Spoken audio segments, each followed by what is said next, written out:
I am Gordon, 69 years old, and a retired logistics entrepreneur who spent 4 decades building an empire from the ground up. Last Tuesday, over an obscenely expensive steak dinner, my wife of 7 years casually announced she was getting her tubes untied because her ex-lover had re-entered her life and decided he wanted children.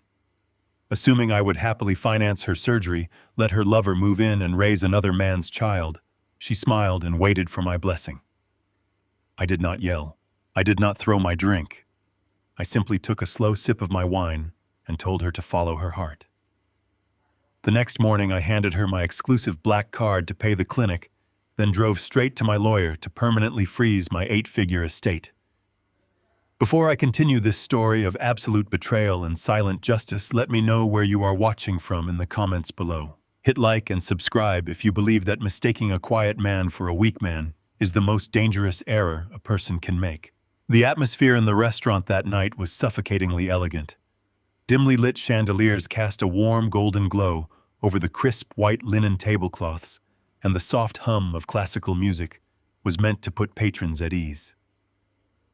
I sat across from Valerie, my 42-year-old wife. She was wearing a tailored emerald dress that I had paid for, sipping a vintage Cabernet that I was paying for, and wearing a diamond tennis bracelet that I had bought her for our 5th anniversary. To anyone watching us, we looked like the quintessential wealthy older man and his beautiful, pampered younger wife, enjoying a quiet Tuesday evening. But I had spent my entire life in logistics and supply chain management. My career was built on auditing systems, finding anomalies, and cutting out inefficiencies before they could collapse a business. You learn to read the subtle shifts in data. You learn to notice when the numbers do not add up. Lately, Valerie's numbers had not been adding up. She had been glowing for the past 3 weeks, possessing a vibrant, erratic energy that I initially attributed to her endless spa days and shopping trips. She was constantly checking her phone, smiling at screens she quickly tilted away when I entered the room. I had my suspicions, of course. A man my age does not marry a woman 27 years his junior without keeping one eye open. But what she was about to tell me defied every logical expectation of human audacity. Valerie set her crystal wine glass down and leaned forward, her eyes shining with a sickeningly sweet, practiced sincerity. She reached out and placed her manicured hand over mine. "Gordon," she began, her voice dripping with an artificial gentleness. "You know how much I value our life together. You have given me a peace and a stability that I never thought I would find." I remained perfectly still, holding her gaze. When someone starts a conversation by praising your stability, they are about to ask you to finance their instability. "I listened to you, Valerie," I replied, my voice steady and low. She took a deep breath, acting as if she were about to share a profound spiritual awakening. "Trent has recently re-entered my life." The name hung in the air between us like a bad odor. Trent. I knew exactly who Trent was. He was a 44-year-old personal trainer she had dated heavily in her 30s, right before she met me. A man whose greatest accomplishments were his gym selfies and a string of failed underfunded business ventures. He was a ghost from her past, a financially illiterate, charming parasite, whom she had supposedly outgrown when she decided she wanted the luxury and security of my estate. He reached out to me a few months ago. Valerie continued, seemingly entirely oblivious to the coldness settling into my bones. "We met for coffee just to catch up. Gordon, he has grown so much. He has matured. But he is carrying this immense sadness. He realized that his biggest regret in life is not having a family, not having children." I looked at my $200 steak, perfectly cooked, resting on the fine china. I looked back at the woman I shared a home with, and I asked simply.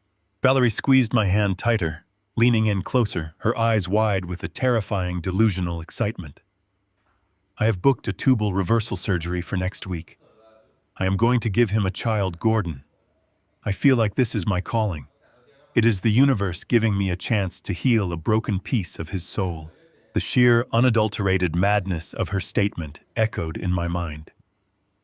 She was sitting across from her legal husband, casually announcing that she was going to undergo an invasive surgical procedure to reverse her tied tubes solely to breed with a broke personal trainer she was actively seeing behind my back. She framed her infidelity not as a betrayal, but as a charitable act of cosmic healing. It was a level of narcissism so profound, so deeply untethered from reality, that for a fraction of a second I almost admired her insanity, so I said, keeping my breathing perfectly measured, "You are asking for a divorce." Valerie blinked, genuinely shocked. She pulled her hand back slightly, a look of profound confusion washing over her perfectly made-up face. "A divorce, Gordon? Why on earth would we get a divorce?" The question hung there. The restaurant continued its quiet hum around us, entirely unaware of the psychological demolition occurring at our table. "You just told me you are having a child with your ex-lover," I pointed out, my tone entirely conversational, as if we were discussing the weather. Valerie let out a soft, dismissive laugh, waving her hand in the air. "Gordon, you are looking at this in such an old-fashioned way. This does not change what we have. Trent and I have a biological connection, a spiritual bond that needs to be fulfilled. But you are my rock. You are the foundation of my life." She leaned forward again, her voice dropping into a conspiratorial, excited whisper, as if she were pitching me a brilliant business venture. "Trent can provide the biology. He can be the fun, energetic presence. But he is a free spirit. He does not have the means to provide the life a child truly deserves. That is where you come in. You have this massive, beautiful estate. We can renovate the East Wing. We can build a custom nursery. You can provide the stable environment, the private school funding, the grandfatherly wisdom that Trent just cannot offer right now. It takes a village, Gordon. We can be a modern blended family." I sat there, my hands resting lightly on the table, staring at the woman I had married. She did not see me as a husband. She did not even see me as a man. She saw me as an endless, emotionless bank account. She genuinely believed that because I was 69 years old, I was so terrified of being alone, so desperate for the illusion of youth and company in my house, that I would willingly fund my own cuckolding. She thought she could move her lover into the guest suite of my home breed with him and hand me the invoice for the diapers and the Ivy League tuition. She was treating my life's work, my decades of grueling corporate battles and strategic investments, as a limitless scholarship fund for her and her personal trainer's romantic revival.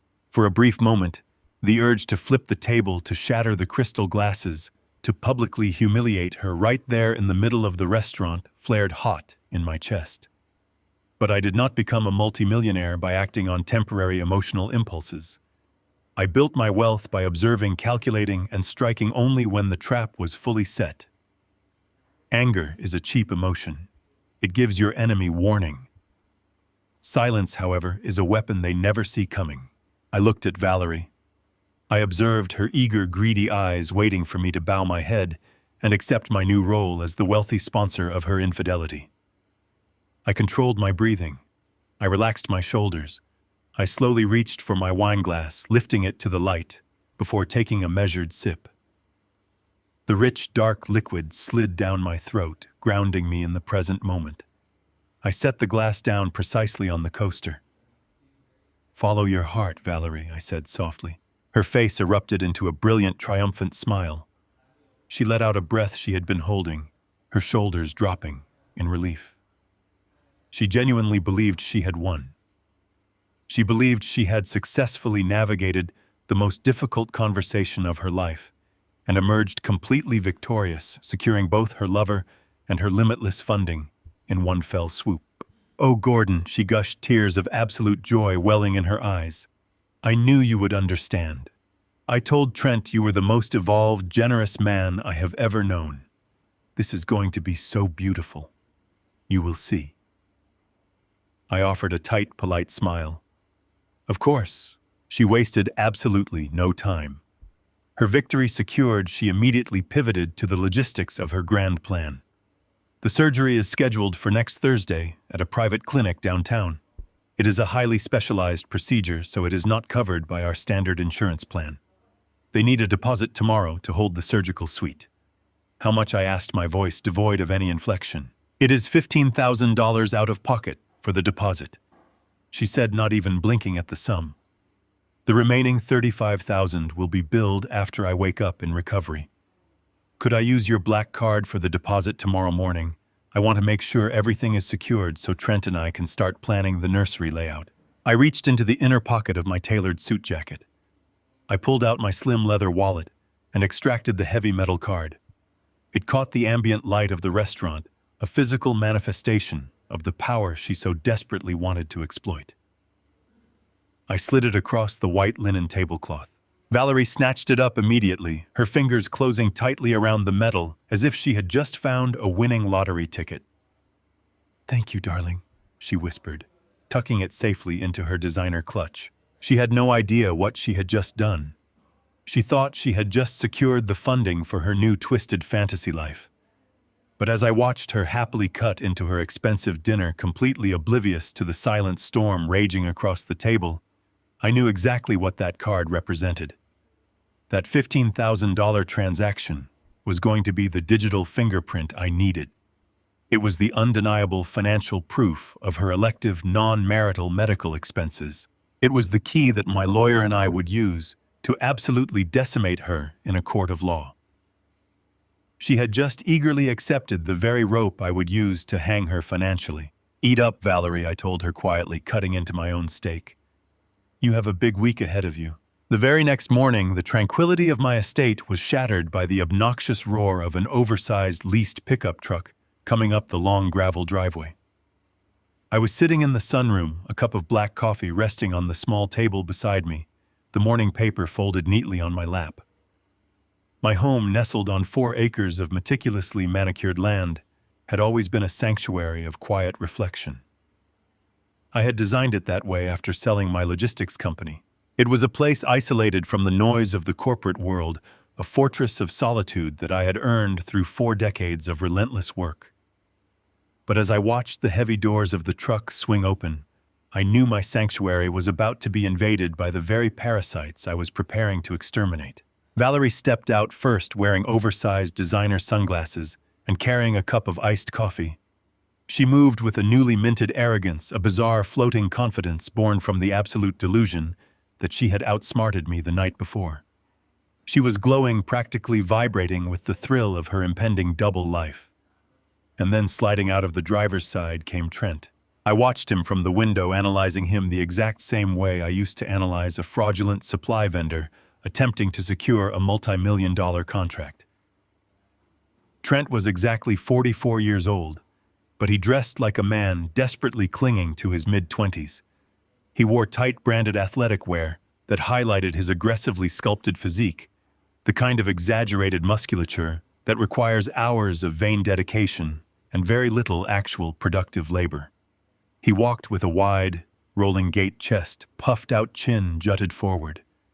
It was the walk of a man who relied entirely on physical intimidation to mask a profound, echoing lack of intellectual substance. He looked around at my sprawling property, taking in the stone fountain, the perfectly trimmed hedges, and the massive oak front doors. I could see his eyes widening behind his sunglasses. He was not looking at a home. He was looking at a jackpot. I remained seated as they let themselves in. The heavy front doors clicked shut, and Valerie's voice immediately echoed through the grand foyer, calling my name with a sickeningly cheerful chirp. I stood up slowly, smoothing the front of my slacks, and walked out to meet them in the main hall. "Gordon, darling," Valerie sang out, rushing over to press a completely hollow kiss against my cheek. "I wanted to bring Trent by this morning. Since the surgery is booked and we are moving forward so beautifully, we thought it was absolutely crucial to start planning our space. We want to be proactive." Trent stepped forward, extending a massive, calloused hand. I took it. He squeezed my hand with an excessive bone-crushing pressure, a classic, pathetic alpha male tactic designed to establish dominance. I did not flinch. I did not squeeze back. I simply let my hand rest in his, like a dead fish, maintaining a flat, unblinking gaze until the silence became so awkward that he was forced to let go. "It is good to finally meet you, Gordon Trent," said his voice, a practiced deep baritone that sounded entirely rehearsed. Val has told me incredible things about you. I just want to say, man to man, I respect the hell out of how open-minded you are about this whole situation. Not a lot of guys your age would be secure enough to handle a modern family dynamic like this. The absolute audacity of his statement was almost breathtaking. He was standing in the foyer of a house he could not afford to heat for a month, thanking me for being secure enough to let him breed with my wife on my dime. He thought he was patronizing a weak, lonely old man. He had no idea he was shaking hands with the architect of his impending financial ruin. I appreciate your perspective, Trent, I replied, my voice smooth and utterly devoid of emotion.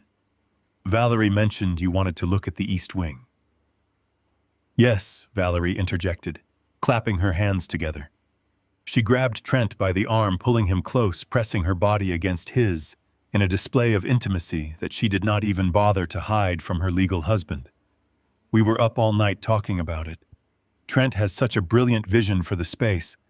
Come on, let us go look. I followed them as they walked through my home. Valerie led the way, pointing out the vaulted ceilings and the imported hardwood floors to Trent, acting as if she were a real estate agent showing him a property he had already purchased. We walked down the long, sunlit corridor that connected the main living areas to the East Wing. The East Wing was a quiet, beautiful section of the house. It contained 2 large guest bedrooms, a full bathroom lined with Italian marble, and a private study wrapped in custom mahogany bookshelves that I had shipped in from Europe. It was an elegant, peaceful space. Valerie pushed open the double doors to the study and stood in the center of the room, spinning around with her arms wide open. "This is it," she announced, her voice echoing against the mahogany. "This is the perfect space for the primary nursery. We can tear out all these dark, depressing bookshelves. They make the room feel so heavy and old. We will paint everything a bright, clean white, maybe do a mural on the back wall. We can knock down the wall between this room and the guest bedroom next door to create a massive, open-concept playroom." I watched Trent walk over to the mahogany shelves. He tapped his knuckles against the wood, completely ignorant of its value. "Yeah, this wood has got to go." Trent agreed, nodding sagely, as if he were a master architect. "It is completely outdated. We need to open it up, bring in some natural light, maybe install a wet bar over in the corner for making bottles and storing formula. Keep it functional but high-end." I stood in the doorway, my hands clasped loosely behind my back. The mahogany he wanted to tear out and throw in a dumpster was worth more than his leased truck. But I did not correct him. I did not defend my home. I simply watched the two of them feed off each other's delusions. And Gordon, Valerie said, turning to me with a look of intense, practiced seriousness. "Trent and I were talking about the logistics of the baby's first year.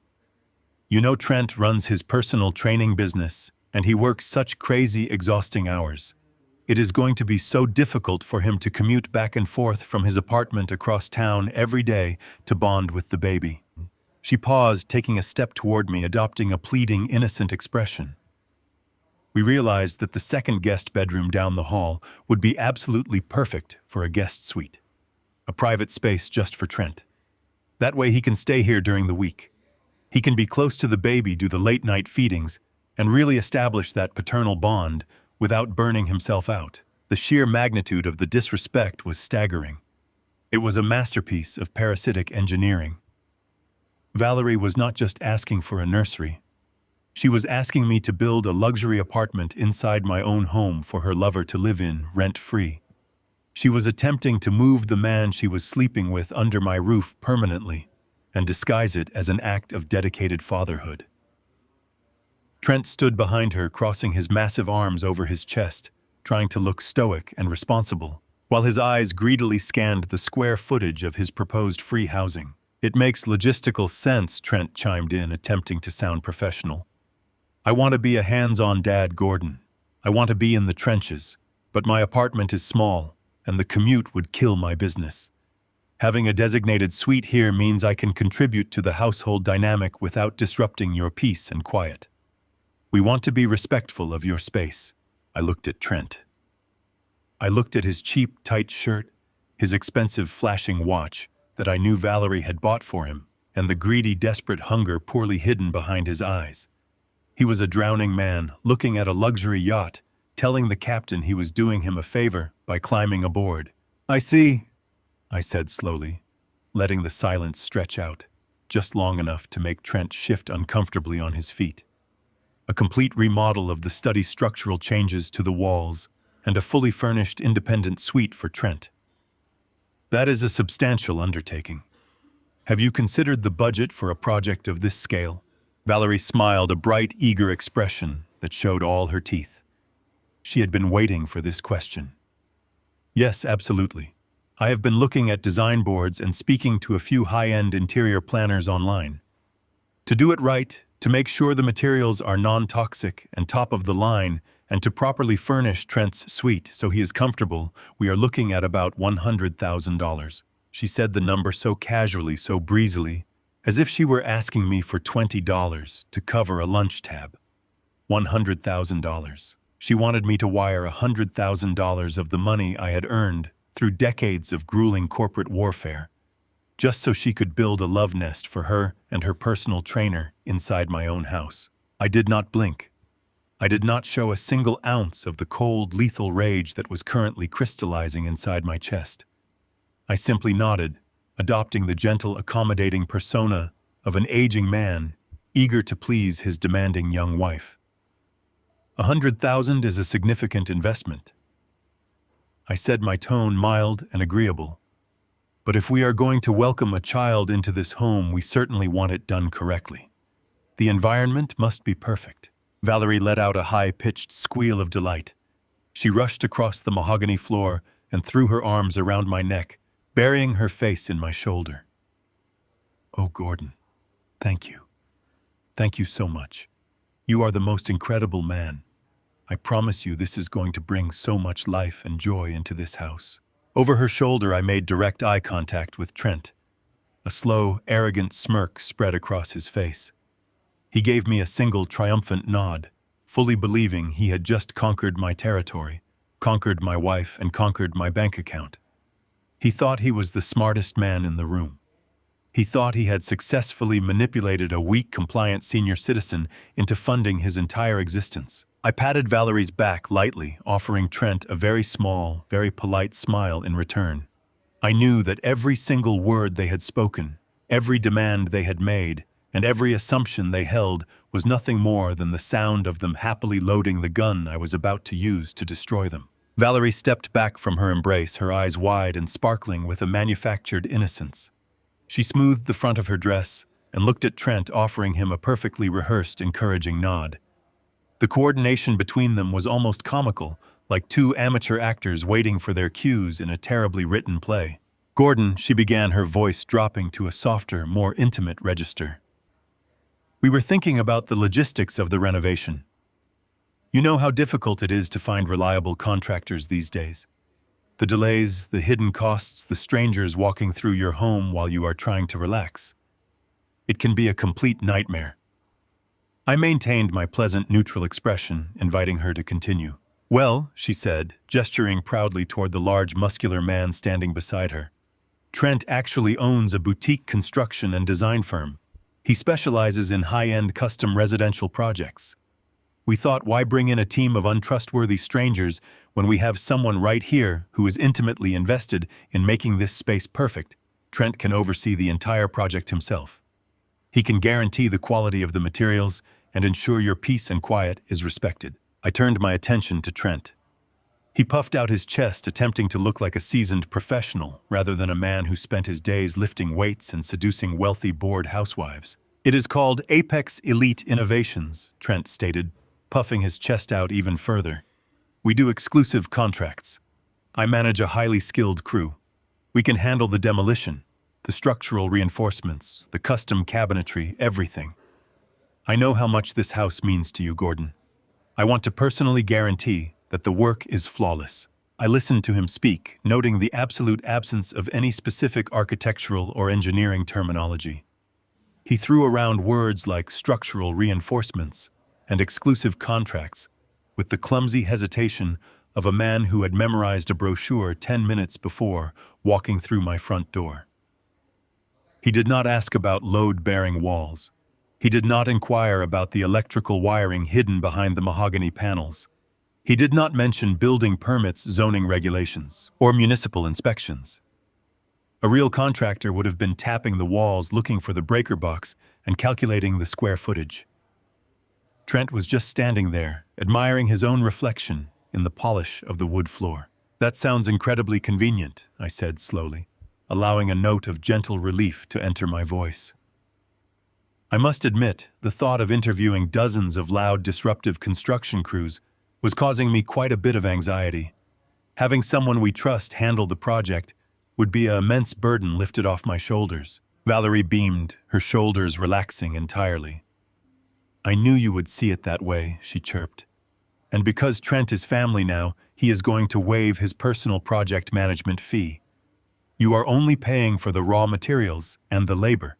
It is practically a steal." "I am doing it at cost," Gordon Trent added, offering a modest, entirely fake shrug. "It is the least I can do for the man who is being so generous to us." I smiled warmly. "I appreciate that, Trent."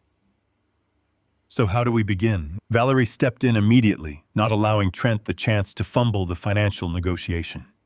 "To secure the best materials, the non-toxic paints, the imported lumber, and to lock in his elite crew before they take on another contract. Trent needs a 50% deposit up front. $50,000. It will cover all the initial overhead so they can start demolition by next Monday. $50,000. She wanted it immediately. She did not present a bid. She did not offer a line-item budget or a projected timeline. She simply demanded $50,000 for a phantom crew and invisible materials. I let out a soft, thoughtful sigh, playing the part of the compliant patriarch to absolute perfection. "That seems perfectly reasonable," I said. "We certainly do not want to lose your crew to another project. Write down the exact legal name of your business and the routing information for your corporate account. I will have my bank authorize the wire transfer this afternoon." Trent's eyes widened for a fraction of a second. He had clearly not expected it to be this easy. He scrambled to his pockets, pulling out a crumpled receipt and a cheap plastic pen. He hastily scribbled down the banking details, his large handwriting sloppy, and rushed. He handed the scrap of paper to me, his hand trembling just slightly with the adrenaline of a successful con. "Apex Elite Innovations, LLC." I read aloud, studying the ink on the crumpled receipt. "Consider it done, Trent." Valerie let out a triumphant squeal, clapping her hands together. "We are going to go celebrate," she announced, grabbing Trent by his massive arm. "We have to go look at cribs and pick out paint swatches. I will be back in time for dinner, Gordon. Thank you." They practically ran out of the study. I stood perfectly still, listening to their hurried footsteps echoing down the long hallway, followed by the heavy thud of the front door closing. Seconds later, the obnoxious roar of Trent's leased pickup truck fired up, gravel crunching loudly as they sped down the driveway, eager to celebrate their massive payday. I waited until the sound of the engine faded entirely into the distance. The silence of my home rushed back in, deep and comforting. I looked down at the crumpled receipt in my hand. "Apex Elite Innovations, LLC." I did not laugh, but a profound, cold satisfaction settled heavily into my chest. I turned and walked out of the east wing, making my way to my private office at the opposite end of the estate. My office was a sharp contrast to the rest of the house. It was not decorated for comfort or display. It was a command center. 3 large monitors sat on a solid glass desk. A secure, encrypted server hummed quietly in the corner. I sat down in my leather ergonomic chair and woke the screens from their sleep mode. Valerie and Trent fundamentally misunderstood who they were stealing from. They saw an elderly man with graying hair, a quiet demeanor, and a massive bank account. They assumed my wealth was the result of passive investments, inheritance, or dumb luck. They had never bothered to ask how I actually built my fortune. I did not build a logistics empire by merely moving shipping containers from one port to another. I built my wealth by becoming the most ruthless, meticulous auditor of global supply chains in the industry. For 40 years, I dismantled corporate fraud. I hunted down shell companies, exposed bloated invoices, and tracked embezzled funds across international borders. I spent decades staring at spreadsheets, finding the microscopic anomalies that led to the termination and prosecution of corrupt executives. I knew what a ghost company looked like. I knew the exact anatomy of a financial lie. I opened a secure terminal and typed in the name Trent had scribbled on the receipt. Apex Elite Innovations, LLC. It took me less than 3 minutes to pull the public registration records from the state database. The company had been incorporated exactly 14 months ago. The registered agent was Trent. The listed business address was not a commercial warehouse or a professional office park. It was a mail drop box located inside a dilapidated strip mall on the outskirts of the city.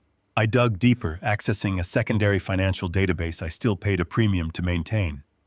I ran the corporate registration number. The company held no commercial contractor licenses.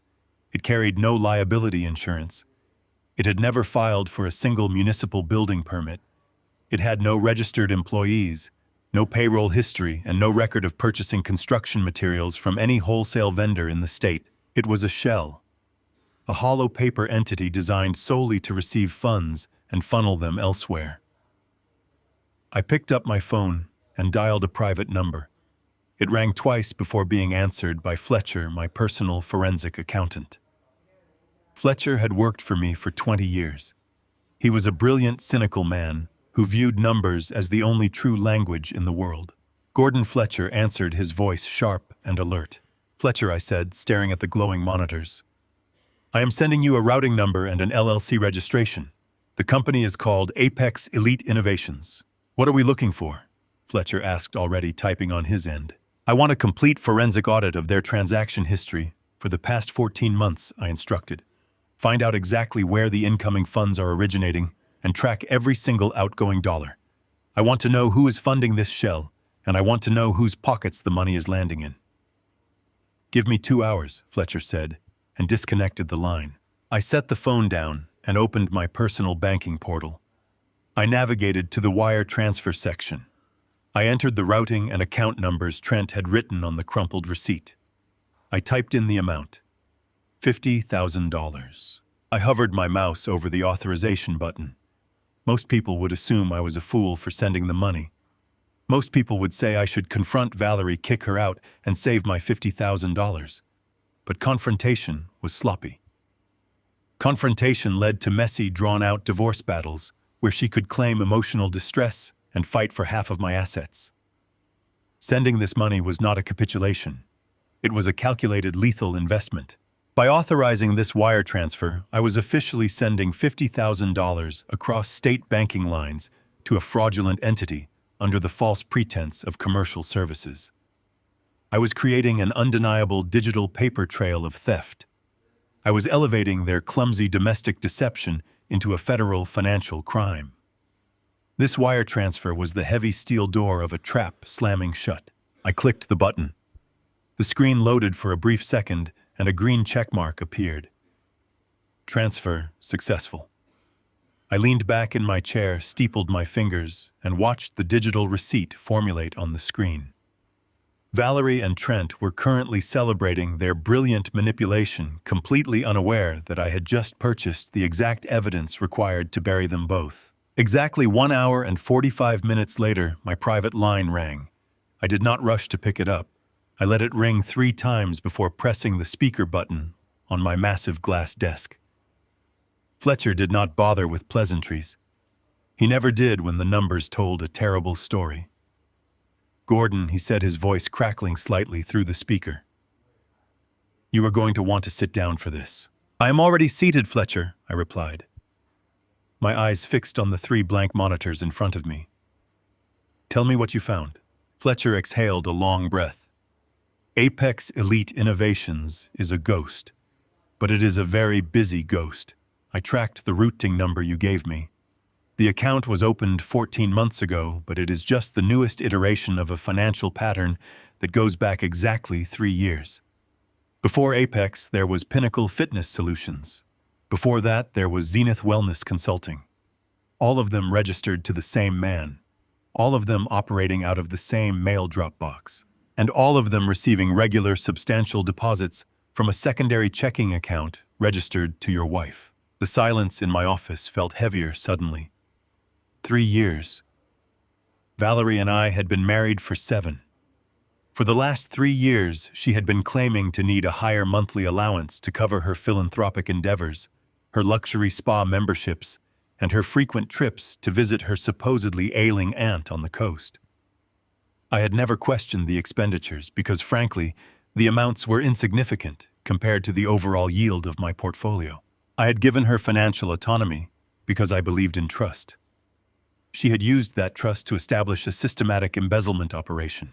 How much, Fletcher? I asked, keeping my tone entirely conversational. Over the course of 36 months, Fletcher calculated the total transfers amount to just over $150,000.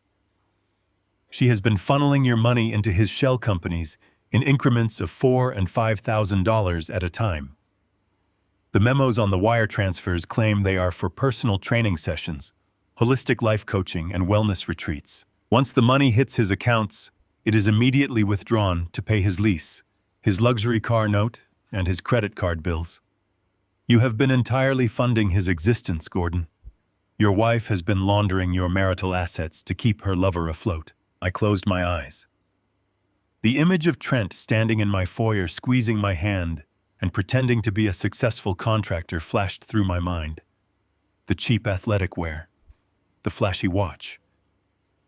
I had paid for all of it. I had been paying for it for 3 years. Valerie had not experienced a sudden spiritual awakening over a cup of coffee last month. Trent had not miraculously matured. They had been partners in a prolonged, calculated financial bleed. But Fletcher was not finished. He cleared his throat, a rare sound of hesitation, from a man made of pure logic. There is something else, Gordon.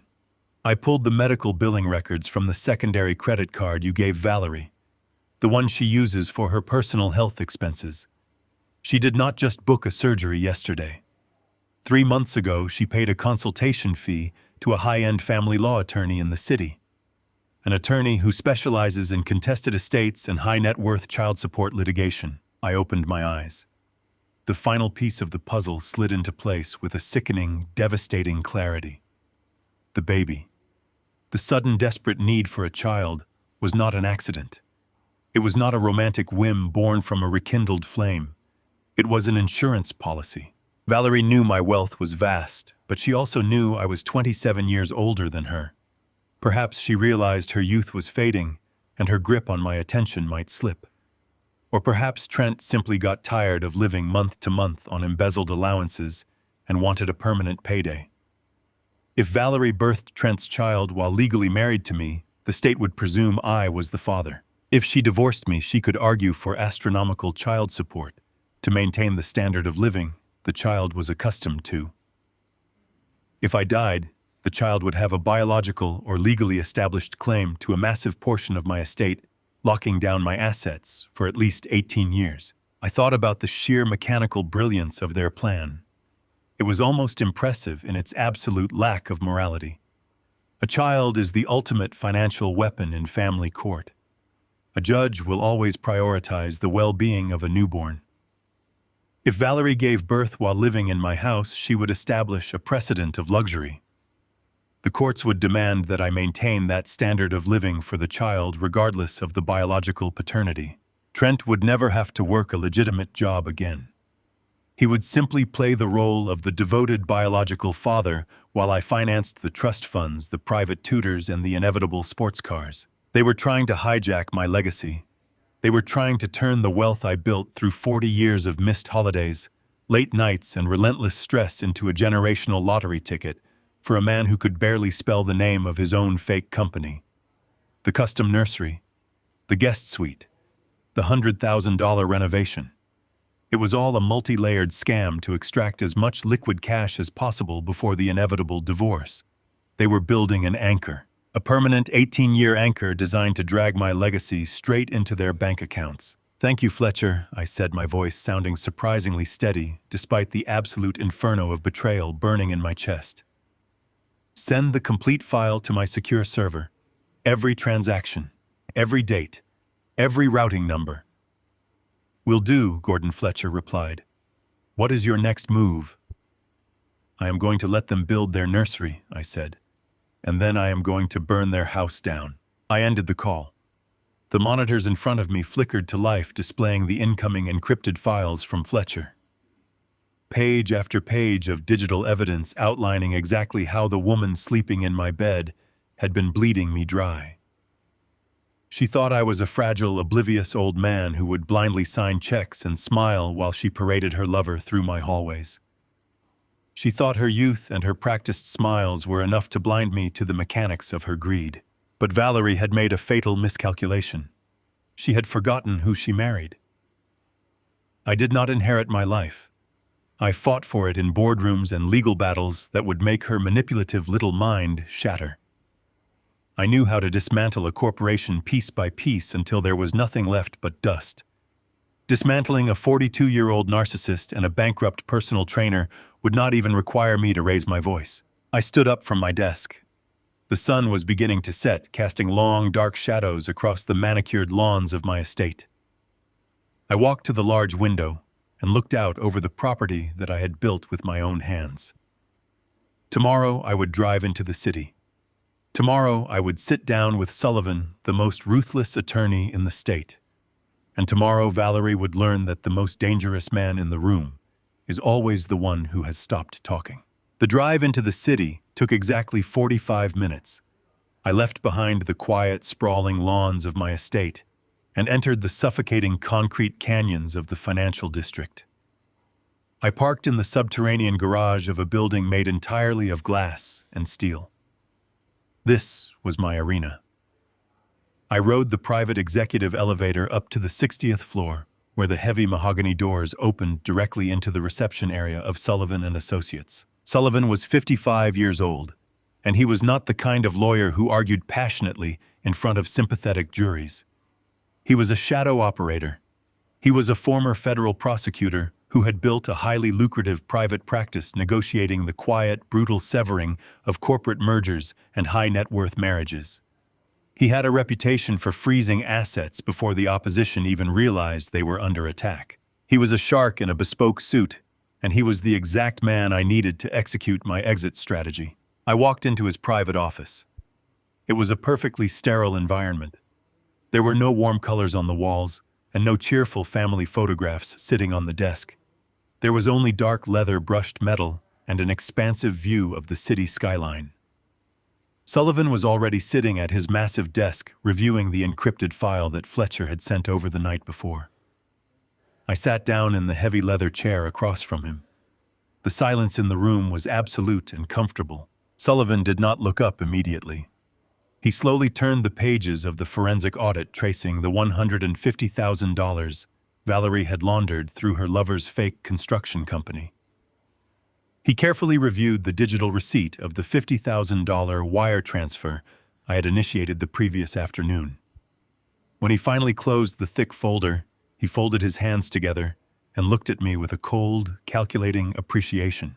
"Your wife is remarkably careless, Gordon," he said, his voice a low, gravelly murmur that carried absolute authority. I shook my head slightly, looking out at the city below us. "She is not careless, Sullivan. She is arrogant. She believes my age has dulled my perception and that my desire for companionship outweighs my financial intelligence. Arrogance makes people incredibly predictable. She thought she was building a nursery in my home, but she was actually handing us the blueprints to her own prison." Sullivan nodded in agreement. He opened his bottom desk drawer and pulled out a thick, heavy binder.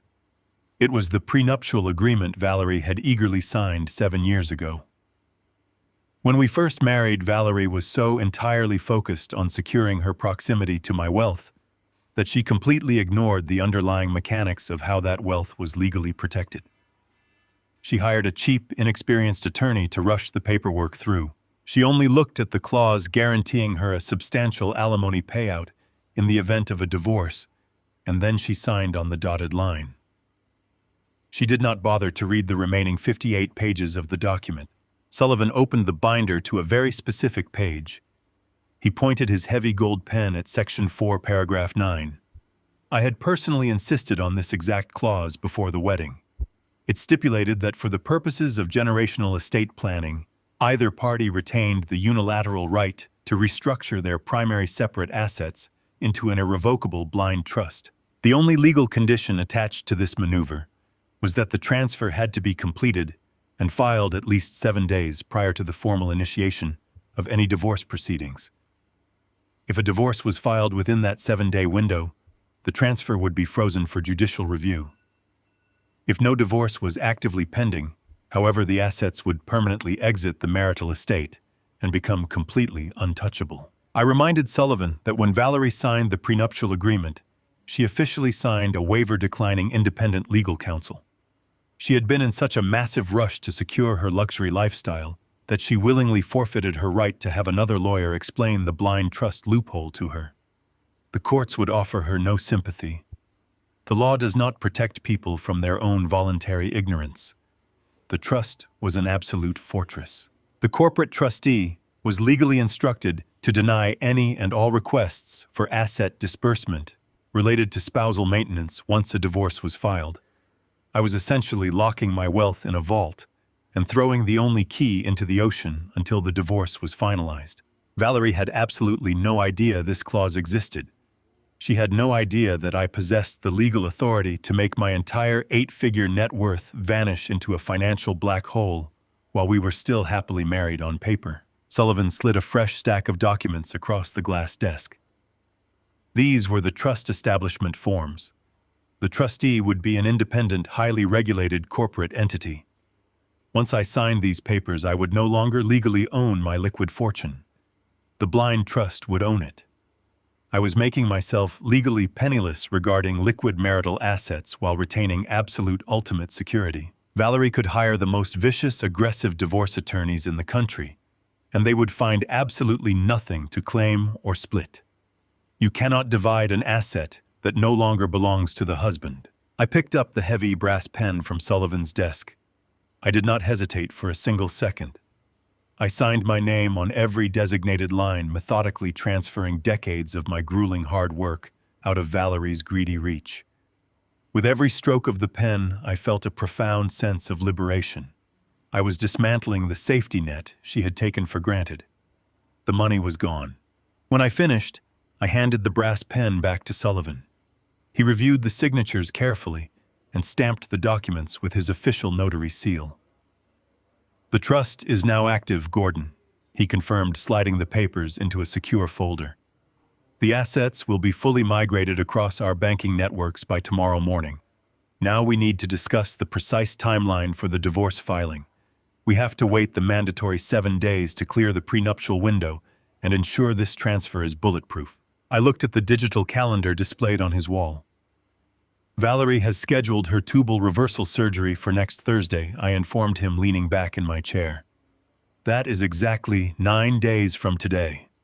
She expects me to drive her to the private clinic, wait in the luxury lobby with her lover, and pay the remaining $35,000 balance when she wakes up in recovery." Sullivan leaned back in his leather chair, a dark, amused glint appearing in his sharp eyes. He understood the rhythm of the trap perfectly. "We file the divorce papers next Thursday," he stated, more as a fact than a question. "Exactly," I told him, my voice dropping to a low, steady register. "I will drop her off at the clinic. I will play the supportive elderly husband. But the very moment the anesthesiologist puts her to sleep, I will walk out the front doors and I will not look back. I want you to file the divorce petition, the federal fraud charges against her lover, and the emergency motion to freeze all remaining secondary marital assets the exact second she goes under the knife." Sullivan steepled his fingers, resting his chin on his hands. "You realize, Gordon, that because we are filing the asset freeze after she is admitted, but before she is medically discharged, the financial liability for the surgical procedure will fall entirely on her shoulders. Once the secondary credit accounts are locked, the hospital billing department will not be able to process the final payment through your cards. They will immediately demand the outstanding balance from her or whoever is listed as her physical emergency contact in the waiting room." "I know," I replied, feeling a cold smile touch the corners of my mouth. "Trent will be waiting in the lobby." He believes he is about to become a father fully funded by a billionaire. I want to see exactly how deep his paternal instincts run when he is handed a $35,000 medical bill for a woman who has just been rendered completely penniless. I want to see what happens to their grand romance when my money is no longer shielding them from reality.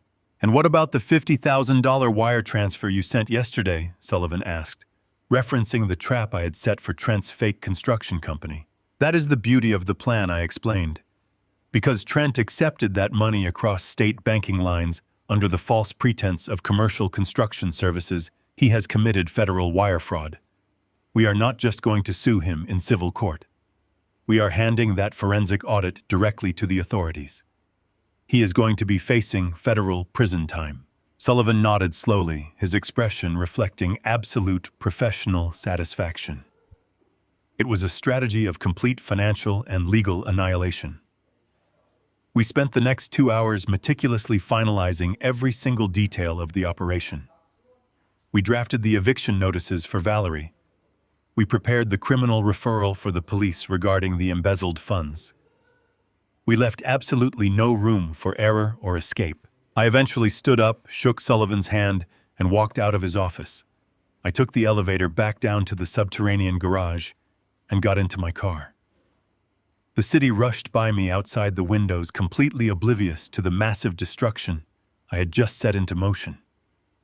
Valerie was likely at a designer baby boutique, right at that very moment, swiping my secondary credit cards to buy paint colors for a nursery she would never actually use. She was completely unaware that she was already a bankrupt woman walking toward a cliff of her own making. The trap was set, and all I had to do now was wait for her to jump. I returned to the estate just as the evening sun was dipping below the tree line.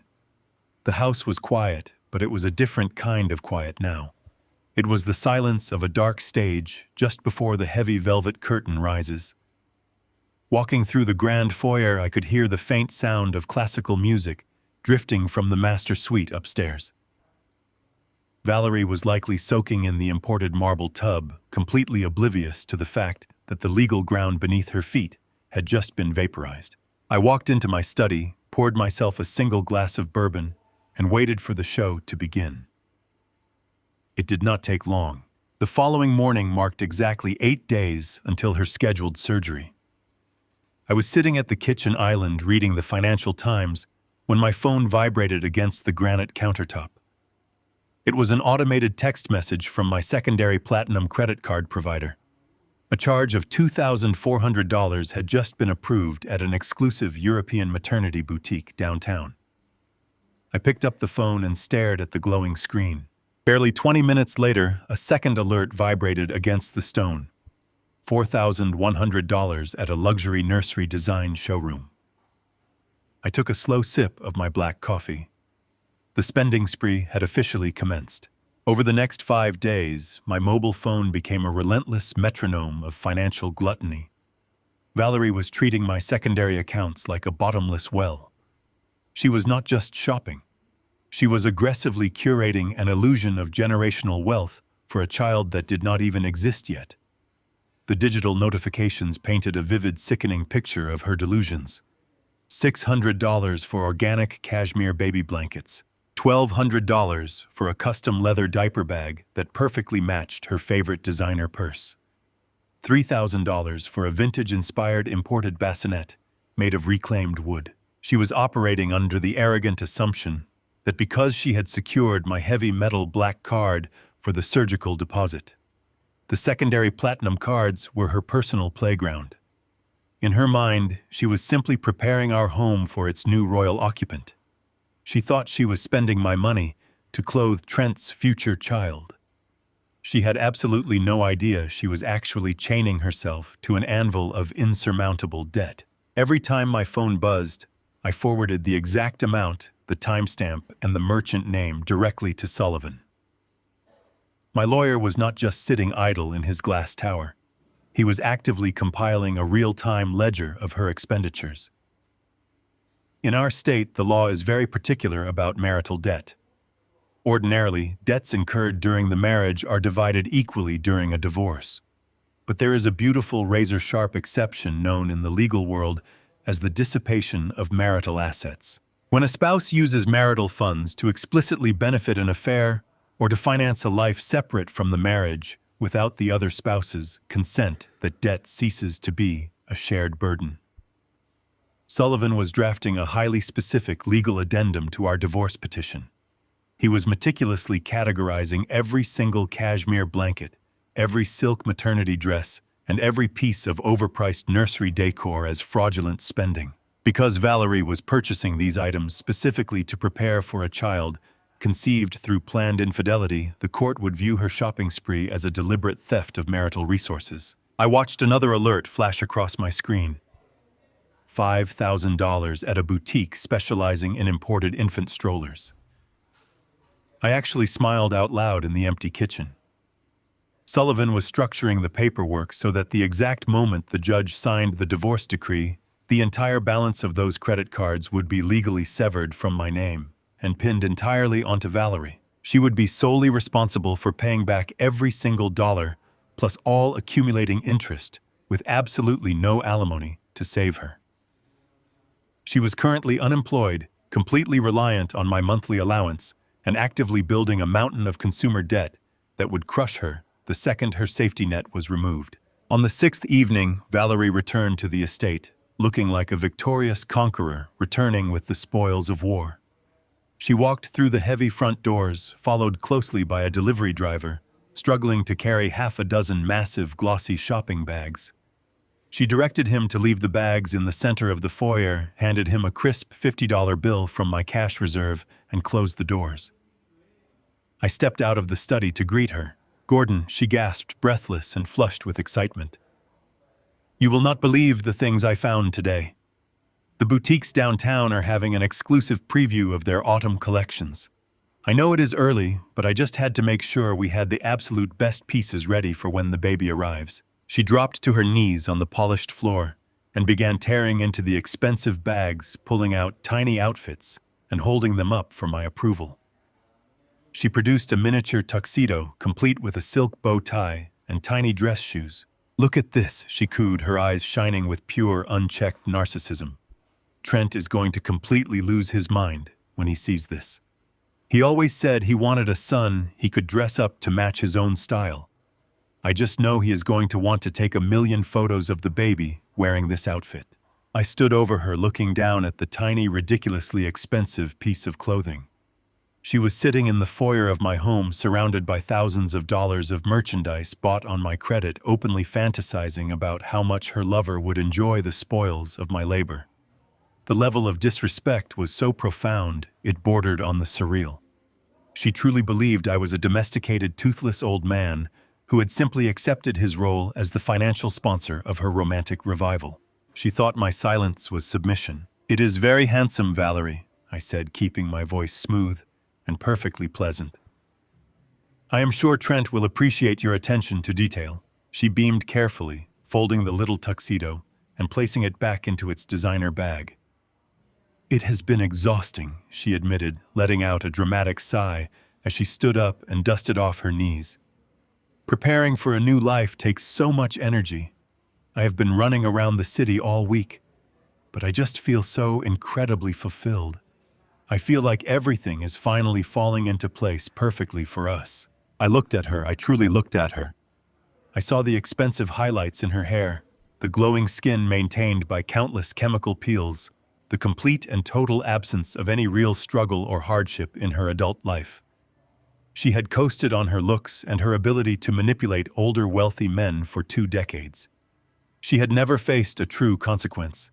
She had never looked down the barrel of absolute, unmitigated ruin. She believed that life would always provide her with a comfortable cushion to land on. "You have certainly been busy," I noted, offering a small approving nod.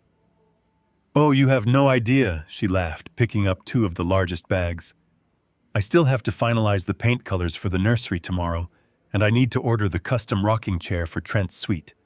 I am just going to put those final touches on your secondary card, Gordon. I hope you do not mind.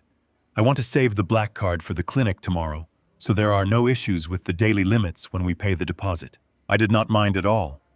In fact, I was absolutely thrilled. I wanted her to spend as much as humanly possible. I wanted her to dig the hole so deep that the sunlight would be completely blocked out by the time she hit the bottom. "Whatever you need, Valerie," I told her, my voice warm and accommodating. "Make sure you get exactly what you want. You deserve it." She walked up to me, rising on her tiptoes to press a quick kiss to my cheek. "You are an absolute angel, Gordon. I am going to go upstairs and organize all of this in my closet so Trent can see it when he comes over this weekend." I watched her ascend the grand staircase, struggling slightly under the weight of the designer bags. My phone buzzed in my pocket. I pulled it out and looked at the screen. It was a direct message from Sullivan. The text was brief and straight to the point. "The addendum is finalized. Her total personal debt accrued this week is currently sitting at exactly $22,400. The liability transfer is completely locked into the petition." I typed a quick reply. "Excellent work. I will see you on Thursday morning." I slipped the phone back into my pocket and walked back into my study. I poured myself another glass of bourbon and sat in the dark, listening to the muffled sounds of Valerie happily tearing tissue paper in the room above me. She was building a beautiful fantasy castle out of credit card receipts, completely unaware that the foundation had already been demolished by a fleet of bulldozers. The illusion of luxury was the ultimate narcotic, and she had just eagerly injected herself with a lethal dose. The countdown to her surgery was ticking away, and with every single hour that passed, her financial execution drew closer. The true power of immense wealth does not lie in the ability to purchase luxury cars or sprawling estates. The true power of wealth lies in the invisible networks of access it grants you, particularly when it comes to healthcare. During my 4 decades building a global logistics empire, I negotiated executive benefits packages that bordered on the absurd. When I finally sold my company, I retained my ultra-premium platinum tier health insurance policy. It was a bespoke corporate plan designed for chief executives, offering 0 deductibles, total access to any private specialist in the world, and completely uncapped coverage. When Valerie married me, she was automatically added as a dependent on this magnificent policy. For 7 years, she had taken absolute advantage of it. She used it to visit elite dermatologists, book private wellness retreats disguised as preventative care, and secure private hospital suites for minor cosmetic procedures. She never once saw a medical bill. She had grown so entirely accustomed to this frictionless VIP medical experience that she forgot someone actually owned the policy. She forgot that access to my premium health coverage was a privilege of marriage, not a fundamental human right. And now she was planning to use my executive health insurance to finance the surgical reversal of her tied tubes so she could breed with her bankrupt personal trainer. She believed she could simply walk into a boutique fertility clinic, undergo a highly specialized and invasive elective procedure, and let my corporate policy absorb the massive financial impact. But Valerie fundamentally misunderstood the timeline of legal separation. She assumed that she would remain safely covered under my insurance until a divorce was finalized by a judge months or years down the line. She was completely unaware that as the primary policyholder, I possessed the absolute unilateral authority to modify my dependents at any time, provided no formal divorce petition had been filed with the courts yet. Because Sullivan and I were waiting to file the divorce papers until the exact moment she was under anesthesia, we were currently existing in a beautiful, legally unrestricted gray area. On Wednesday morning, exactly 24 hours before her scheduled surgery, I sat in my study and picked up my secure phone. I dialed the direct line for Bennett, the senior broker who managed my private insurance portfolio. Bennett answered immediately, recognizing my number. I did not waste time with pleasantries. I told him I needed to execute a dependent removal from my primary health plan. Bennett was a professional who never asked unnecessary personal questions. He simply opened my file and asked for the effective date of the removal. I instructed him to terminate Valerie's coverage effective exactly at 11:59 at night on that very day. I wanted her completely severed from my policy 1 minute before midnight, just hours before she was scheduled to walk into the surgical clinic. Bennett typed rapidly on his keyboard and explained the mechanical reality of the request. He confirmed that once the digital authorization was signed, the insurance provider would instantly terminate her coverage at the requested minute. Any medical claims submitted with a service date occurring after midnight would be immediately and automatically rejected for lack of active coverage. The system would generate a denial code indicating that the patient was uninsured. I smiled at the phone, thanking Bennett for his efficiency, and digitally signed the authorization form sent to my secure email. The invisible guillotine had been hoisted high into the air, waiting for the clock to strike midnight. Later that afternoon, Valerie came bounding into my study, clutching a glossy folder from the private fertility clinic. She was practically floating on air, completely intoxicated by her own delusions of grandeur. She sat down in the leather chair across from my desk and opened the folder, spreading out a series of admission forms and billing agreements. "Gordon," she chirped, pushing a golden pen across the glass surface of my desk. "The clinic called to finalize the admission details for tomorrow morning. They need us to process the deposit so they can reserve the private recovery suite and lock in the surgical team." I looked at the paperwork. The boutique clinic required a non-refundable $15,000 deposit up front. This deposit covered the reservation of the operating theater, the initial anesthesiology consultation, and the administrative fees. However, the actual tubal reversal surgery, the hospital stay, and the intensive post-operative care carried a remaining balance of exactly $35,000. Valerie pointed her perfectly manicured finger at the payment schedule printed on the glossy paper. "They are going to run the $15,000 deposit on your black card right now," she explained cheerfully. Then the billing administrator said, "They will submit the remaining $35,000 directly to our platinum insurance policy immediately after I wake up in the recovery room. Since the procedure is successfully completed by then, the insurance will just absorb the back-end costs like they always do. It is so seamless." I picked up the golden pen. I looked at the financial responsibility waiver attached to the back of the packet.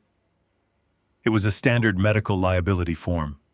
It stated very clearly that in the event the patient's insurance provider denied the claim for any reason, the patient signing the document assumed total non-transferable personal responsibility for the entire surgical balance. "Sign here, at the bottom," Valerie, I instructed, tapping the liability waiver. "The clinic needs your signature as the primary patient consenting to the financial terms of the surgery." She did not even glance at the fine print. People who have never faced a financial consequence in their adult lives never read the fine print. Valerie eagerly grabbed the pen and scrawled her looping, elegant signature across the bottom of the liability waiver. By signing that paper, she legally bound herself to the clinic. She agreed to personally pay any outstanding balance that the insurance rejected. She was eagerly signing her own financial death warrant, completely blinded by her arrogance and her obsession with Trent. I took the paperwork back and pulled out my heavy metal black card. I dialed the direct billing line for the clinic, while Valerie watched me with shining, victorious eyes. A polite administrator answered the phone. I authorized the $15,000 deposit and provided my card details. The transaction was approved instantly. I hung up the phone and looked at the woman sitting across from me. "You are all set, Valerie," I told her, my voice remarkably calm. "The clinic has received the deposit. The surgical suite is reserved. You are officially locked in for tomorrow morning." Valerie squealed with delight, jumping up from the chair to blow me an air kiss. "Thank you, Gordon. You have no idea how much this means to Trent and me. We are going to build such a beautiful family together. You are making all of our dreams come true." She gathered up her glossy folders and practically danced out of my study to begin packing her overnight bag for the hospital. I watched her leave, feeling a profound sense of cold, calculating satisfaction. I had just willingly paid $15,000, and I considered it the greatest bargain of my entire life. That $15,000 was not a gift. It was bait. By paying the non-refundable deposit, I ensured that Valerie would confidently walk into that operating room tomorrow morning. I ensured that she would lay down on that surgical table and allow the doctors to put her to sleep. The deposit locked her into the procedure. She thought I was funding her betrayal. She had no idea I was simply paying the admission fee to watch her destroy her own life. When she woke up tomorrow afternoon, the clinic would push a button to submit the $35,000 surgical balance to my platinum insurance provider. But my insurance provider would look at the timestamp of the surgery, see that her coverage had been completely terminated the night before, and issue a total denial of payment. The clinic, realizing the insurance had bounced, would immediately pivot to the financial liability waiver Valerie had just eagerly signed. They would drop a $35,000 medical bill squarely into her lap while she was still groggy from the anesthesia.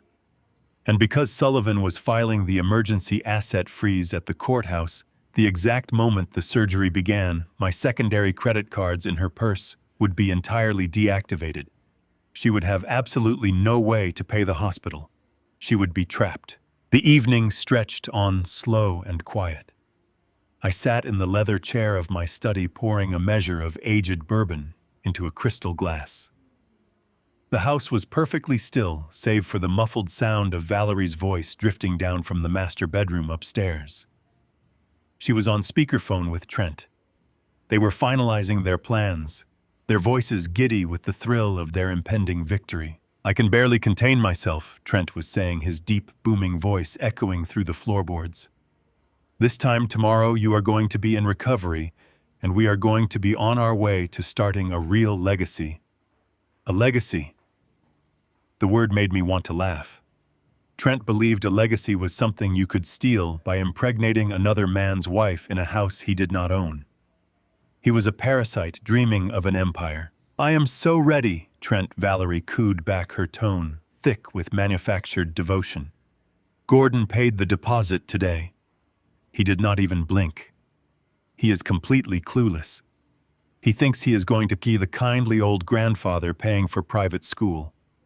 We have secured everything, baby." I took a slow, smooth sip of my bourbon, letting the burn of the alcohol warm my chest. I turned my attention to the digital clock resting on the corner of my glass desk. The red numbers glowed brightly in the dim light of the study. It was 11:30 at night. I had exactly 29 minutes left until the trap snapped shut. I thought about the mechanics of supply and demand.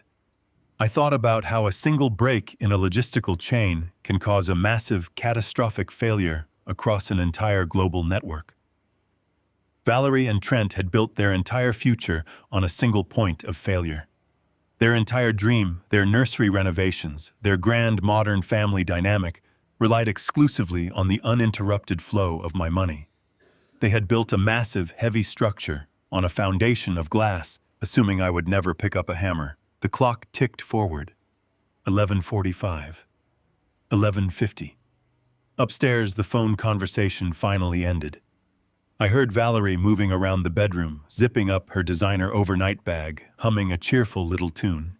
She was fasting for the anesthesia, drinking only small sips of water.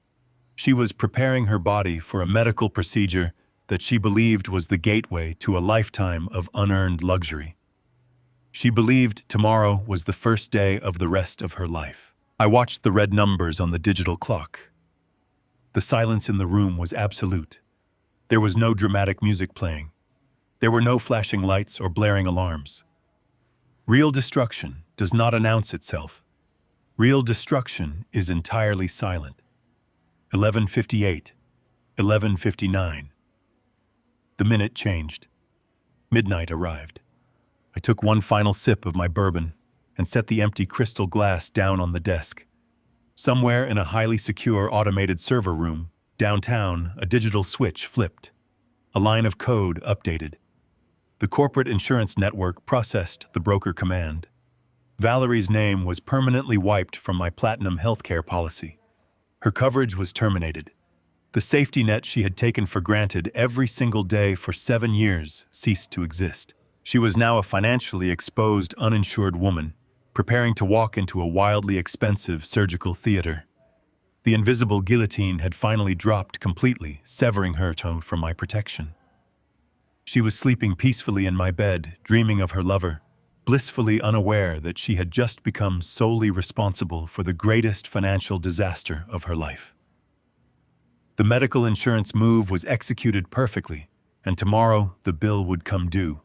The sun had not yet crested the horizon when the alarm clock chimed softly through the master bedroom. It was exactly 5 in the morning. I rose from the mattress with the disciplined precision I had maintained my entire adult life. Beside me, Valerie was already stirring. She had not slept well, though not from anxiety. She was restless with the feral, buzzing energy of a child on the morning of a holiday. She had been fasting since midnight, entirely unaware that the midnight hour had already stripped her of the safety net she assumed would catch her today. I dressed in a tailored charcoal suit, selecting a muted gray tie. I dressed like a man preparing to attend a very quiet, very professional funeral. Valerie, on the other hand, was wrapping herself in a plush designer tracksuit that she had purchased on my credit card just 3 days prior. She was curating the perfect image of a wealthy, pampered patient arriving for an exclusive procedure. We walked out to the garage in the cool, crisp morning air. I opened the passenger door of my luxury sedan for her. She slid into the soft leather seat, letting out a dramatic sigh of anticipation. The drive into the city was an exercise in surreal, agonizing patience. The highway was mostly empty, the streetlights casting long, rhythmic shadows across the dashboard. Valerie talked incessantly. Her voice filled the quiet cabin of the car, detailing the exact layout of the nursery, the colors she had finally decided on, and how Trent was planning to buy a customized baby carrier for his morning runs. I kept both hands perfectly steady on the leather steering wheel. I listened to her map out a future funded entirely by my bank accounts, a future built entirely on my humiliation. I simply nodded at the appropriate intervals, offering a low hum of agreement whenever she paused for breath. I did not feel angry. I felt like an executioner calmly driving the condemned to the block, listening to her praise the sharpness of the blade.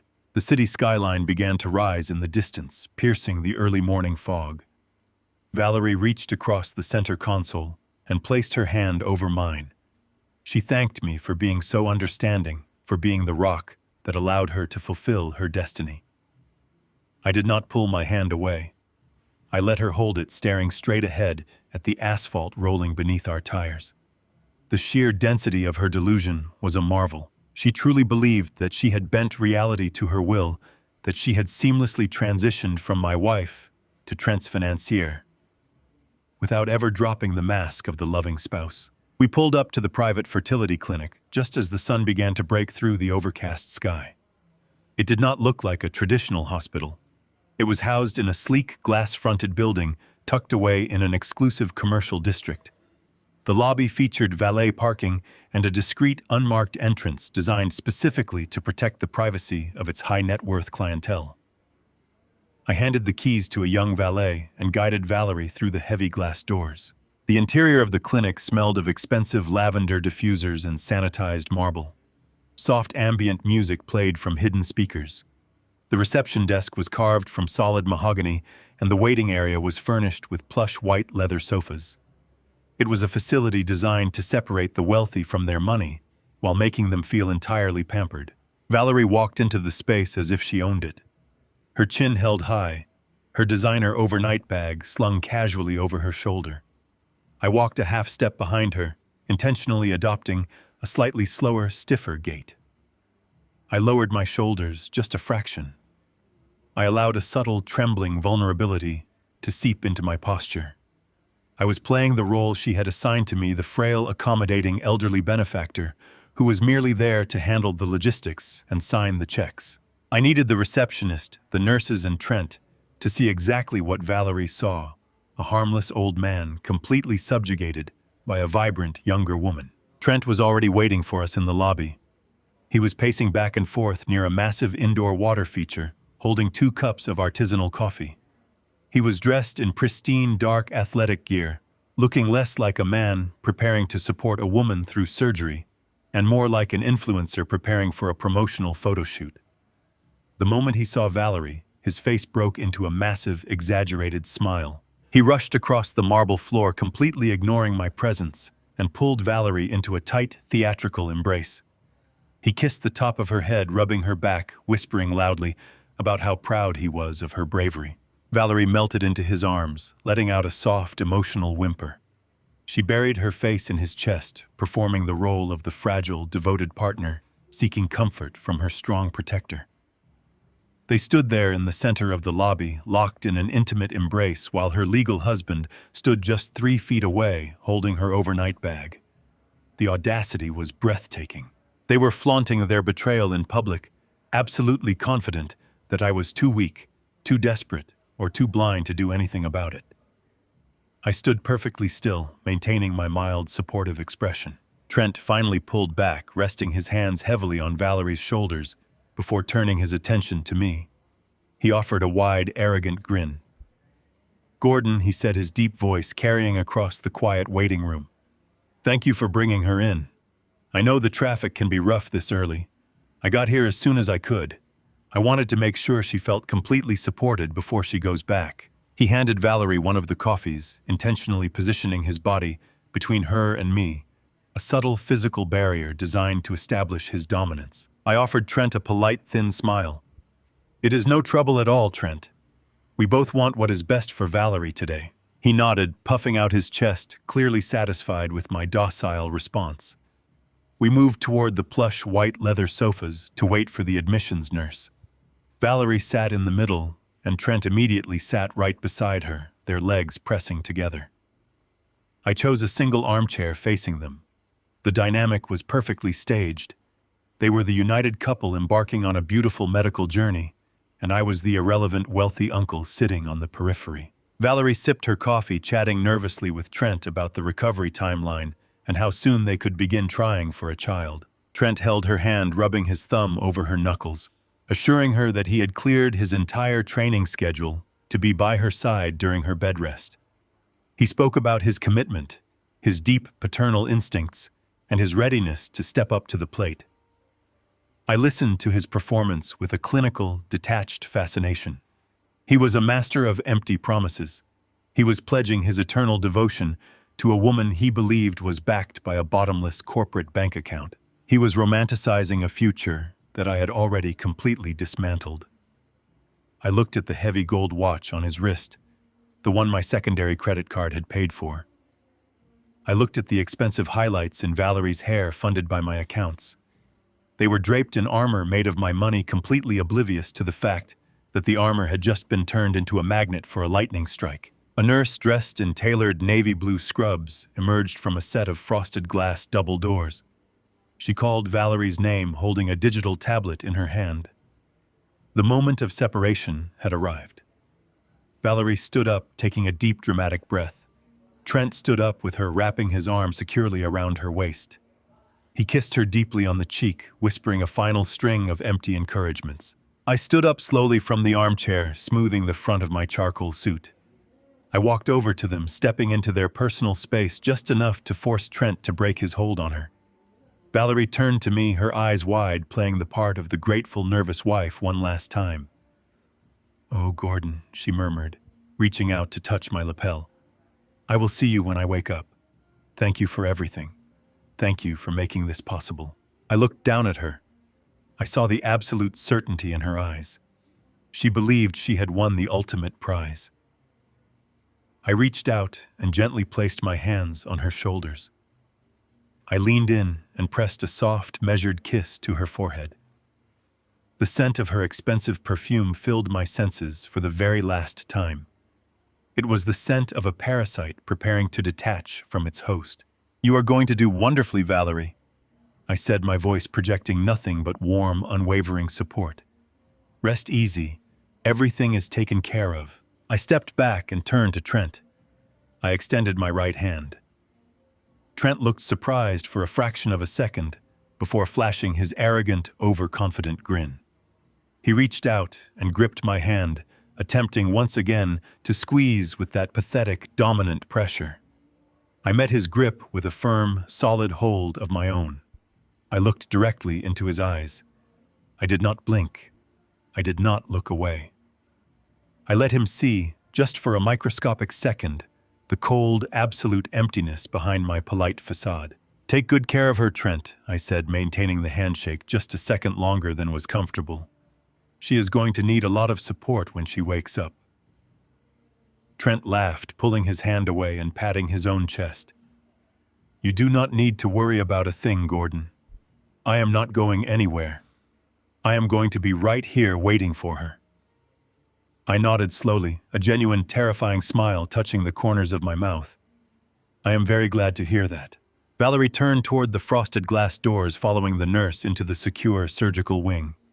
She did not look back. She walked toward the operating table with the eager, confident stride of a woman walking into a bank vault, completely unaware that the vault was empty and the doors were set to lock behind her. I watched the heavy glass doors swing shut, sealing her inside the clinical labyrinth.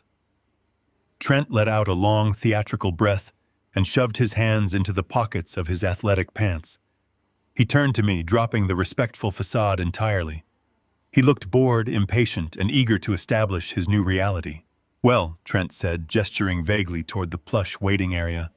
"The nurse said the procedure takes about 2 hours, and then she will be in recovery for another hour before she wakes up. I am just going to grab a seat and answer some emails." I adjusted the cuffs of my suit jacket, picking up my leather briefcase from the armchair. "You do that, Trent." He looked at me, a flicker of confusion crossing his arrogant features. "Are you not staying to wait with me?" I looked around the sterile, perfumed lobby of the boutique clinic.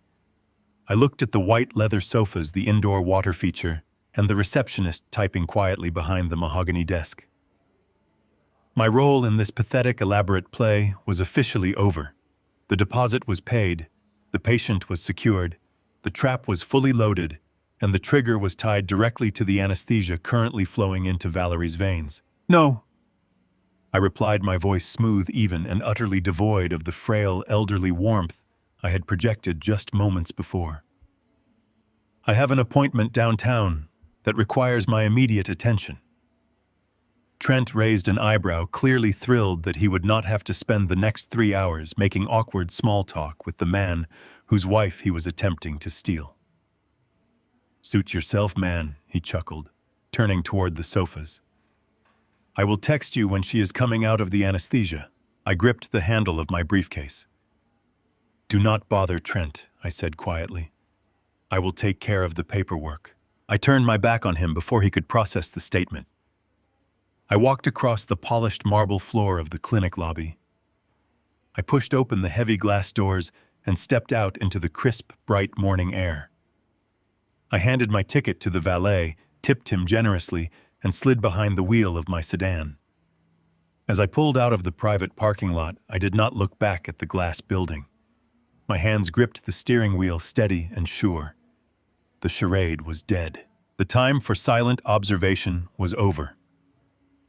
I merged onto the highway and drove straight toward the courthouse, leaving Valerie and Trent to the absolute unmitigated nightmare they had just willingly purchased. I navigated the morning traffic with the precision of a man who had spent his entire life orchestrating perfect timing.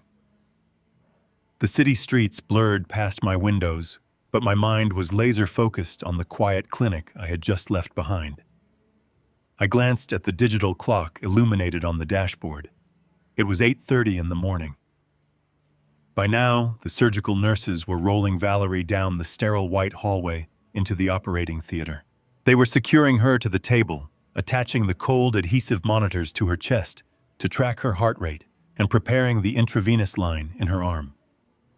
I could almost picture the exact moment the anesthesiologist pressed the plunger on the syringe.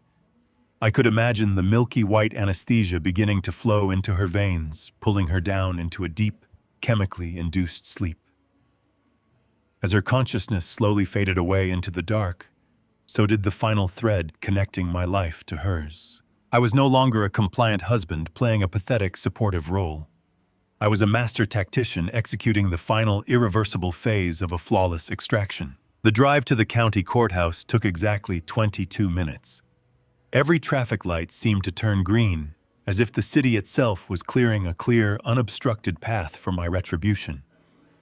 I pulled my luxury sedan into the subterranean parking structure, usually reserved for judges and senior attorneys utilizing a private access pass that my lawyer had specifically arranged for me. I parked the car, stepped out into the cool, damp air of the concrete garage, and locked the doors. The heavy, echoing sound of the lock engaging sounded remarkably like the ceiling of a bank vault. I took the private elevator up to the third floor where the family court administration offices operated.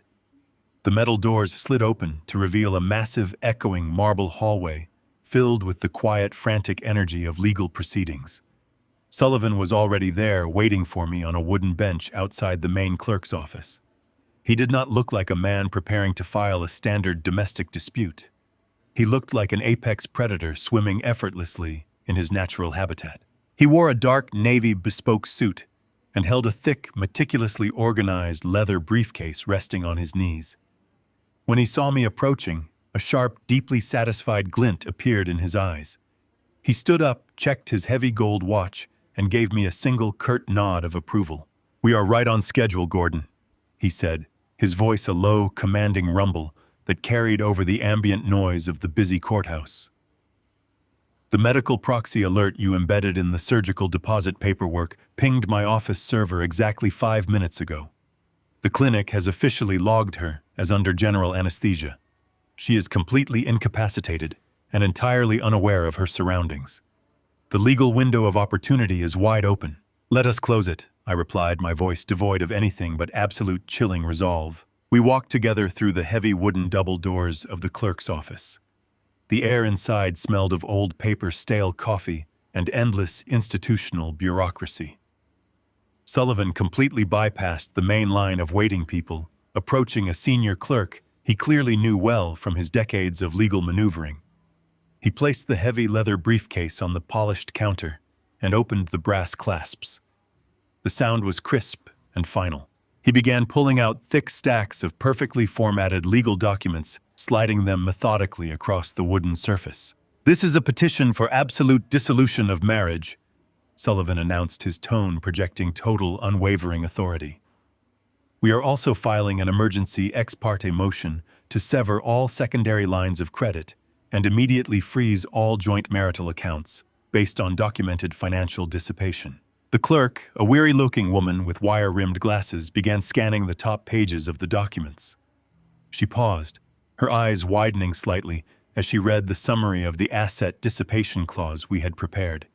She looked at the precise timestamp on the filing and then flipped to the attached addendum, detailing the exorbitant, wildly expensive shopping spree Valerie had undertaken over the past week. The endless list of designer baby clothes, imported strollers, and custom nursery furniture painted a clear, undeniable picture of a woman draining marital resources for an illicit purpose. I stood silently beside Sullivan, watching the clerk lift the heavy metal stamp and press it down onto the divorce petition with the official county seal. The heavy thud of the ink stamp hitting the thick paper was the most beautiful, deeply satisfying sound I had heard in 7 years. With that single physical action, the marriage was legally contested. The irrevocable blind trust I had funded 9 days ago was now completely and permanently locked behind the impenetrable wall of the prenuptial agreement. The millions of dollars I had earned over my lifetime vanished from the marital estate, instantly rendering Valerie a legally impoverished woman while she slept completely oblivious on a surgical table. Sullivan slid the next highly detailed document across the counter. Furthermore, he stated without breaking eye contact with the clerk, "We are submitting the formal notification of liability separation. My client is explicitly denying any and all financial responsibility for elective non-emergency medical procedures currently being undertaken by the respondent at this exact moment." The clerk stamped the liability waiver, adding it to the growing pile of sealed documents. It was officially done. The $35,000 surgical balance was now legally chained directly to Valerie's neck. Her secondary platinum credit cards, which she deeply believed were her unlimited VIP passes to a life of perpetual luxury, were instantly deactivated by the automated banking servers the very moment the court logged the emergency freeze into the system. She was officially cut off from the only financial life support she had ever known. But Sullivan was not finished. He gathered his copies, placed them carefully back into his leather briefcase, and closed the brass clasps. He turned to me with a look of predatory efficiency. "The domestic matters are entirely secured, Gordon," he said quietly. "Now we go handle the parasite." We left the family court division and took the grand marble staircase down to the ground floor, walking briskly toward the district attorney's commercial fraud division. This was where the true total destruction of Trent's arrogant fantasy would occur. We were quickly escorted past the waiting area and led directly into the office of a senior prosecutor. This was a highly connected man Sullivan had frequently collaborated with during his days working as a federal prosecutor. Sullivan placed a sleek encrypted flash drive and a massive bound hard copy of Fletcher's forensic financial audit squarely on the center of the prosecutor's desk.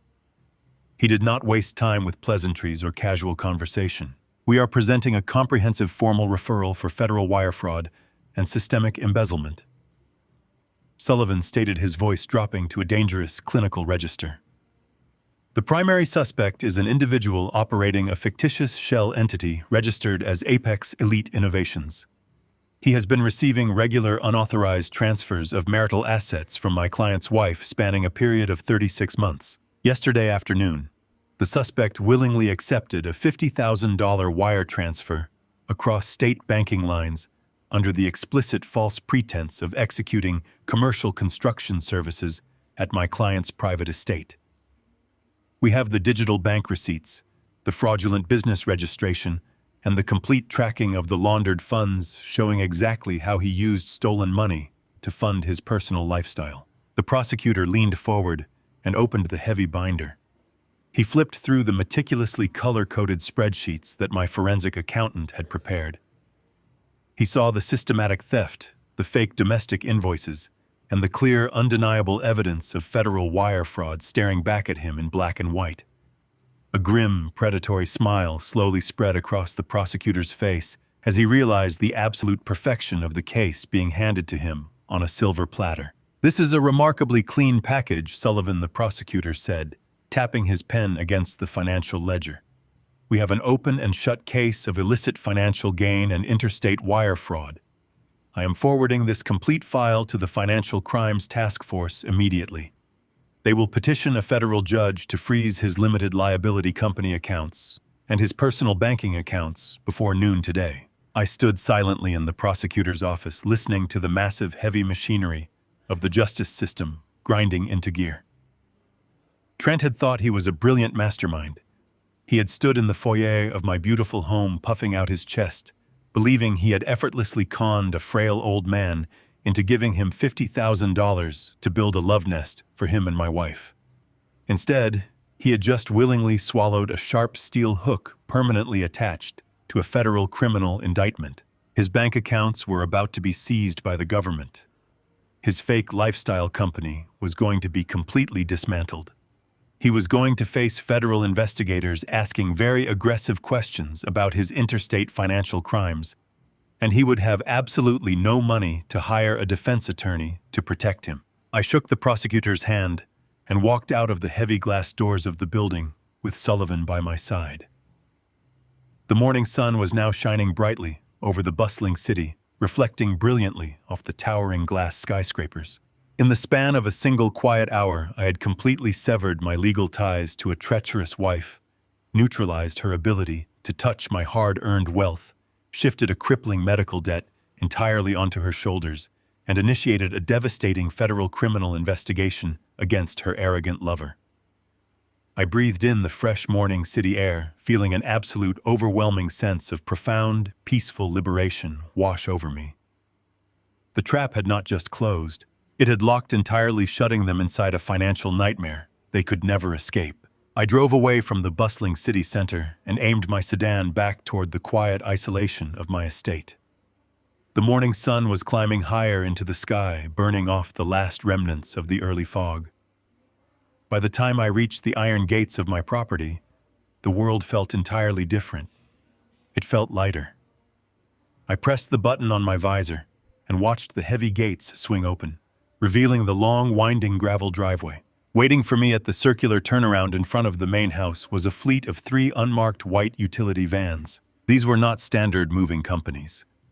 They were a highly specialized, discreet extraction team that I had retained days in advance. They catered exclusively to high-net-worth clients who required the rapid, silent removal of sensitive materials or unwanted individuals from private properties. They operated with absolute military precision and complete confidentiality. I parked my car and stepped out onto the gravel. The foreman of the crew, a broad-shouldered man in a simple black polo shirt, walked over to meet me. I gave him a single nod and unlocked the massive oak front doors of my home. The operation had officially begun. I stood in the grand foyer and watched as a dozen men and women filed into my house with quiet, brutal efficiency. They carried heavy-duty industrial black garbage bags and massive rolls of packing tape. I directed them up the grand staircase toward the master suite and the east wing. My instructions to the foreman were incredibly simple and perfectly clear. I wanted every single item that belonged to Valerie removed from the premises within 2 hours. I did not want anything folded carefully. I did not want her delicate fabrics wrapped in protective tissue paper. I wanted her entire existence swept into black plastic trash bags and carried out the front door. While the extraction team marched upstairs, a master locksmith arrived and immediately went to work on the exterior doors. I stood in the hallway and listened to the satisfying metallic sounds of the old tumblers being drilled out and completely replaced. The heavy brass locks that Valerie had used for 7 years were stripped from the wood and discarded into a metal toolbox. In their place, the locksmith installed state-of-the-art biometric deadbolts that could only be opened with my personal fingerprints and a rotating digital passcode. Valerie would never again possess the physical ability to simply turn a key and enter my sanctuary. The physical boundary was now as impenetrable as the financial one. I walked slowly up the staircase to observe the extraction team working in the master suite. The level of material accumulation Valerie had achieved over our 7-year marriage was truly staggering when viewed all at once. The workers were moving through her massive walk-in closet, pulling designer silk dresses, imported wool coats, and expensive tailored pants directly off the velvet hangers. They simply grabbed armfuls of clothing and shoved them aggressively into the thick black garbage bags. The sound of rustling plastic filled the room. I watched as dozens of pairs of designer shoes that cost more than a standard monthly mortgage payment were tossed unceremoniously into the bottom of the bags. High heels tangled with expensive leather boots and delicate sandals. Next, the team moved to her expansive vanity table. They did not bother to sort her luxury cosmetics or her imported skincare creams. They simply placed their forearms on the glass surface and swept hundreds of expensive bottles, jars, and makeup palettes directly into the trash bags. The glass bottles clinked and thudded against each other. The physical manifestation of her endless vanity was being treated with the exact level of respect she had shown my marriage. It was treated like absolute garbage. In the East Wing, another segment of the team was dismantling the illusion of her modern family nursery. All the designer baby clothes she had purchased on my secondary credit cards over the past week were scooped up and thrown into bags. The miniature tuxedo she had proudly paraded in the foyer the night before was crumpled up and shoved into the dark plastic alongside the organic cashmere blankets and the imported nursery decorations. The items she had bought specifically to mock my intelligence and fund her lover's fantasy were being summarily evicted before the paint colors could even be chosen. Within exactly 1 hour and 45 minutes, the extraction team had completely stripped the estate of her presence. The master closet was entirely empty, revealing the bare cedar walls that I had not seen in years. The bathroom counters were wiped clean. Every photograph containing her face, every book she had pretended to read, and every single piece of expensive jewelry that was not explicitly protected as a marital asset was gone. The workers hauled dozens of bulging, heavy black garbage bags down the grand staircase and tossed them into the back of the unmarked white vans. It was a remarkably pathetic visual. The grand, luxurious lifestyle she believed she had secured for the rest of her life was currently sitting in a pile of anonymous trash bags in my driveway. I handed the foreman an envelope containing the address of a commercial storage facility located on the extreme industrial outskirts of the city. I had rented the smallest, cheapest climate-uncontrolled unit available. It was a bleak concrete box surrounded by chain-link fences and razor wire situated right next to a noisy freight train depot. I instructed the foreman to dump the black bags onto the concrete floor of the unit, lock the rolling metal door, and bring the single brass key back to my lawyer. The white vans fired up their engines and slowly drove down the gravel driveway, disappearing through the iron gates. I stood on the front porch and took a deep, fulfilling breath of the cool morning air. The house was entirely silent. It felt remarkably clean. The heavy, oppressive weight of her constant manipulation and her endless, shallow chatter had been completely vacuumed out of the atmosphere. My home was finally my own again. I walked back inside and went to my private study. I did not have much packing to do because I had organized my belongings the night before. I pulled a sturdy canvas duffel bag from the closet. I packed heavy wool sweaters, thick insulated socks, worn denim jeans, and my favorite waterproof boots. I was not packing for a luxury vacation at a 5-star resort. I was packing for absolute isolation. I grabbed my worn canvas fishing hat and my weather-beaten outdoor jacket. I zipped the duffel bag closed and slung the heavy canvas strap over my shoulder. I walked through the empty, echoing halls of my estate one last time to ensure everything was perfectly secured. The new biometric locks flashed a quiet green light, indicating the perimeter was completely armed. I left a plain white envelope taped to the front door. Inside the envelope was a formal legal notice of eviction, drafted by Sullivan, permanently banning Valerie from the property under threat of immediate arrest for criminal trespassing. I also included a handwritten note providing the address of the industrial storage unit and the contact information for Sullivan's law firm. I did not leave a key. She would have to go through my ruthless attorney to retrieve the key to her garbage bags. I stepped out of the house and walked to my secondary vehicle, a rugged, heavy-duty utility vehicle perfectly suited for the terrain I was heading toward. I threw my canvas duffel bag into the passenger seat and started the engine. I drove out of the estate, watching the heavy iron gates swing completely shut behind me, locking automatically with a loud final metallic clank. I did not drive toward the commercial international airport. I drove toward a small private airfield located 40 miles north of the city limits. I had chartered a small private twin-engine plane weeks in advance. The pilot, a quiet older man who respected privacy, was already conducting his pre-flight checks when I pulled onto the tarmac. He gave me a brief nod and helped me load my single canvas bag into the small cargo hold. My destination was a remote, pristine fishing lodge located deep in the rugged wilderness of the Alaskan Peninsula. The lodge was completely inaccessible by roads and required a float plane to reach the final location. It was surrounded by miles of untouched, ancient forests and freezing crystal-clear rivers teeming with wild salmon.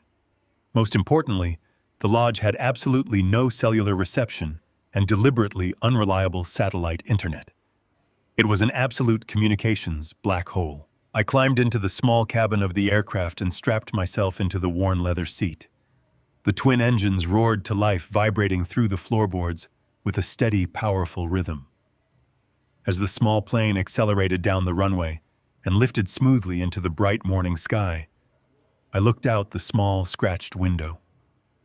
The sprawling, chaotic city below me grew smaller and smaller until it disappeared entirely beneath a thick blanket of white clouds.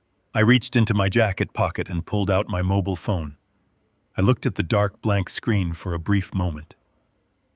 Down below in the city, Valerie was currently lying in a sterile recovery room, slowly waking up from a heavy dose of surgical anesthesia. She was about to open her eyes and discover that the luxurious, wealthy life she had callously taken for granted had been completely vaporized. She was about to face a monumental, crushing medical debt, furious hospital administrators, an abandoned lover facing federal prison, and the absolute terrifying reality of sudden total poverty. The explosion was imminent, and the shockwave was going to absolutely destroy her.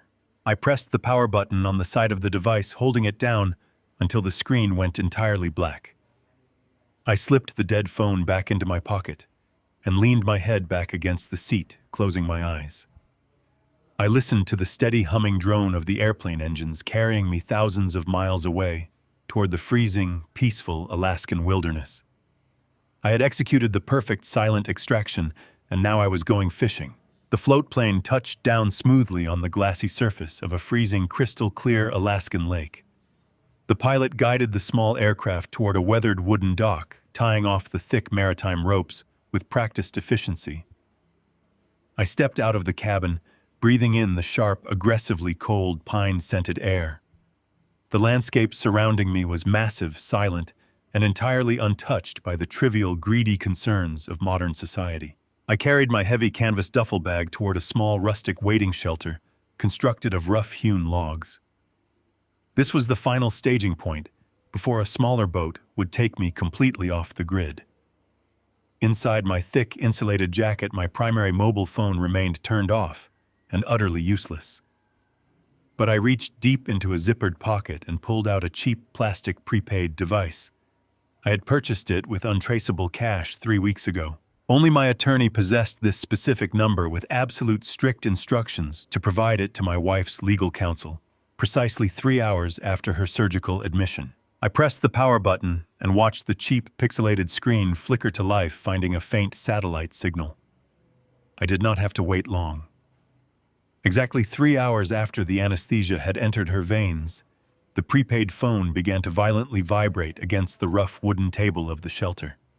The caller identification displayed a frantic series of numbers originating from the city area code. I let it ring 4 times deliberately, listening to the harsh electronic sound cut through the profound, absolute silence of the wilderness. Then I picked it up and held it to my ear. "Gordon Foster," a voice barked through the poor-quality speaker. It was not Valerie. It was a man, and his tone was a chaotic mixture of aggressive legal posturing and barely contained frantic panic. "This is Lawrence Harding. I am the legal counsel retained by your wife. Where on earth are you? The surgical clinic administration has been trying to reach your primary number for an hour. There is a massive emergency here." I leaned back in the creaking wooden chair, looking out at the dark, freezing water of the lake. "I am listening, Lawrence," I replied, my voice as cold and flat as the ice forming on the shoreline. "Valerie just woke up in the recovery room." Lawrence stammered, his professional facade completely crumbling under the sheer weight of the ongoing disaster. "She is in a significant amount of pain from the abdominal incisions, but that is not the primary issue right now. The billing department submitted the $35,000 surgical balance to your Platinum healthcare policy the moment she was wheeled out of the operating theater. It bounced, Gordon. It generated a hard denial code. The insurance provider is officially stating that her coverage was permanently terminated at midnight." "That is a factually correct statement," I replied calmly. "What do you mean it is correct?" Lawrence shrieked, the panic escalating into absolute unmitigated disbelief. "You cannot just terminate your wife's medical coverage hours before a major invasive procedure." The clinic administration immediately pivoted and tried to run the secondary Platinum credit cards she had in her purse to secure the outstanding balance. Every single one of them declined. The terminal is returning fraud alerts and locked account statuses across the board. I smiled at the cheap plastic phone, feeling a deep resonating warmth in my chest, despite the freezing Alaskan air. My lawyer had executed the timeline with absolute terrifying perfection. The marital accounts were frozen tight, shutting off the oxygen to her luxurious delusions. "The accounts are frozen, Lawrence, because I filed for a complete dissolution of marriage this morning," I explained, speaking slowly and clearly so he could absorb every single syllable of his client's impending financial doom. "I also filed an emergency injunction severing all joint credit liabilities due to her heavily documented dissipation of marital assets. My lawyer should be serving your office with the complete court filings right about now." I could hear the frantic sound of papers shuffling through the phone, followed by Lawrence cursing violently under his breath. He was a lawyer who was suddenly realizing that his client, the woman who had likely promised to pay his lucrative retainer using her wealthy husband's money, was completely and totally bankrupt. "Listen to me, Gordon," Lawrence pleaded, his voice shifting from aggressive, demanding to outright desperate. "You do not understand the situation on the ground here. This is a private boutique surgical facility. They do not operate like a public municipal hospital. They do not extend ongoing credit lines, and they absolutely do not allow patients to walk out the door with massive unsecured balances. Valerie is currently lying in a recovery bed, crying hysterically. The clinic administration has actually stationed a private security guard outside her door. They are refusing to process her discharge paperwork, and worse, they are actively withholding her post-operative narcotic pain prescriptions until the $35,000 balance is paid in full. That sounds like a severe administrative problem for Valerie, I replied, showing absolutely zero empathy. She has no money, Gordon Lawrence practically screamed into the receiver. Her personal checking account has less than $200 in it. You have completely stranded her in a medical facility with a staggering bill she cannot pay. The hospital administrator is standing in the middle of the lobby right now, causing a massive scene. They are demanding a financial guarantor. And what about Trent? I asked, allowing a dark, mocking amusement to seep into my voice. He was in the lobby this morning bragging about his deep paternal instincts and his absolute unwavering devotion to her. Surely, a successful elite contractor like him can step up and cover a minor medical expense for the mother of his future child. Lawrence let out a harsh, bitter laugh that sounded bordering on hysterical. Trent is pacing the waiting room like a trapped animal right now. When the billing department realized the cards were frozen, they pulled him directly into a private financial office. They told him that since he was listed as her primary companion and domestic partner on the intake forms, he needed to sign a legally binding promissory note to personally assume the $35,000 debt. I imagine that severely dampened his romantic enthusiasm, I noted quietly. He is refusing to sign anything, Lawrence blurted out, the panic in his voice reaching a new chaotic high. He tried to offer them a corporate credit card from his construction business, but the clinic ran it, and it was instantly declined for insufficient funds. The clinic administrator looked him dead in the eye and told him that if he does not sign the guarantor paperwork and provide a valid routing number immediately, they will pursue aggressive commercial collections against both of them. Trent is completely losing his mind. He keeps yelling that he is not legally married to her and that he should not be held responsible for your wife's medical bills. The beautiful, poetic justice of the situation washed over me like a cleansing rain. Valerie had gambled her entire luxurious, secure life on the arrogant assumption that her muscular, charismatic lover would be a suitable replacement for me provided my money was still funding the transition. She had worshipped his physical appearance and his hollow promises, completely ignoring the fact that he was a spineless parasite. Now stripped of my wealth, the true cowardly nature of their grand romance was being brutally exposed under the harsh fluorescent lights of a hospital billing department. Trent was being asked to prove his loyalty. He was being asked to shoulder a massive, crushing financial burden to help the woman who had just undergone an invasive surgery specifically to breed with him. And just as I had predicted, his grand theatrical devotion evaporated the exact second it carried a real, permanent financial consequence. "Gordon, please," Lawrence begged, the chaotic ambient noise of the clinic lobby echoing loudly behind him.